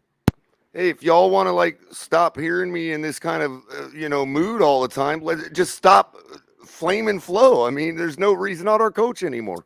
Let's talk about something else. They're not going to talk about something else, Color. You can't change the subject of the subject. I mean, for of late the night, day. Yeah. Oh, well, you guys will listen. And you know what? Color will argue the shit out of it with you later on because he has no problem arguing, as you guys can see. So make sure, guys, you keep your eyes peeled because we will be having. I appreciate y'all, even all y'all that Color commentary. Go ahead, man. So, Color, I'm gonna drop you in the back. All right, guys. Here's the deal. Take these off. This is how issues are always worked out. Okay. Back when the Romans would get together, they would be in a hall, and the guy who got heard was the one screaming the loudest, and they would all just yell over each other. But we haven't changed so much, have we? We're all screaming and yelling, and we want people to understand my perspective because mine, from where I can see, is the right perspective. What I'm trying to show you is nobody's wrong and nobody's right. What we do know is morally what is right. Well, most of us, unless you're a fucking psychopath, and I can't help you.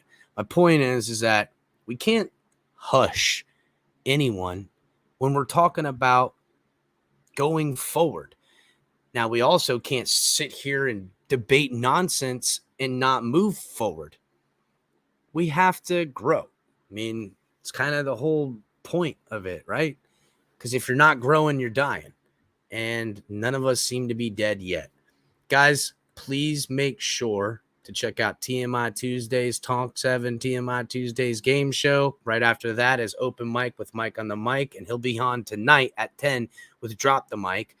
Also on Thursdays, Cash and Tickets, Brandon the Bookie, Big Kev, the Wizard of Oz, going to be making you guys tons of money here directly. And also we got the Finn's Tailgate coming at you all days, all times, anytime, getting time. Other than the times where you see everything else, TMI, Open Mic, Cash and Tickets, Drop the Mic. At any other moment, El Capitan can just say, yeah, you know what? I'm going to do a video at 7 o'clock in the morning. You know what? I'm going to do one at 3 o'clock in the morning. I'm a busy dude. I got a lot of things. I got a family. Matter of fact, right after this, I'm getting ready to go be the power struggle in the house is real. So she's going to disenfranchise your boy here directly and have me go in here and do all kinds of work for her. And I love her to death. Love you guys. Please, on your way out, guys, hit the like button. If you didn't catch the beginning of the episode, please go back and watch the first 20 minutes where you can see where I'm making my points, trying to give you guys a better perspective of where I'm coming from my deduction of what I see. So thank you guys. Come back. I am your host, El Capitan, Chris. This is the tailgate party that never stops, and you can expect to see us partying here again real soon.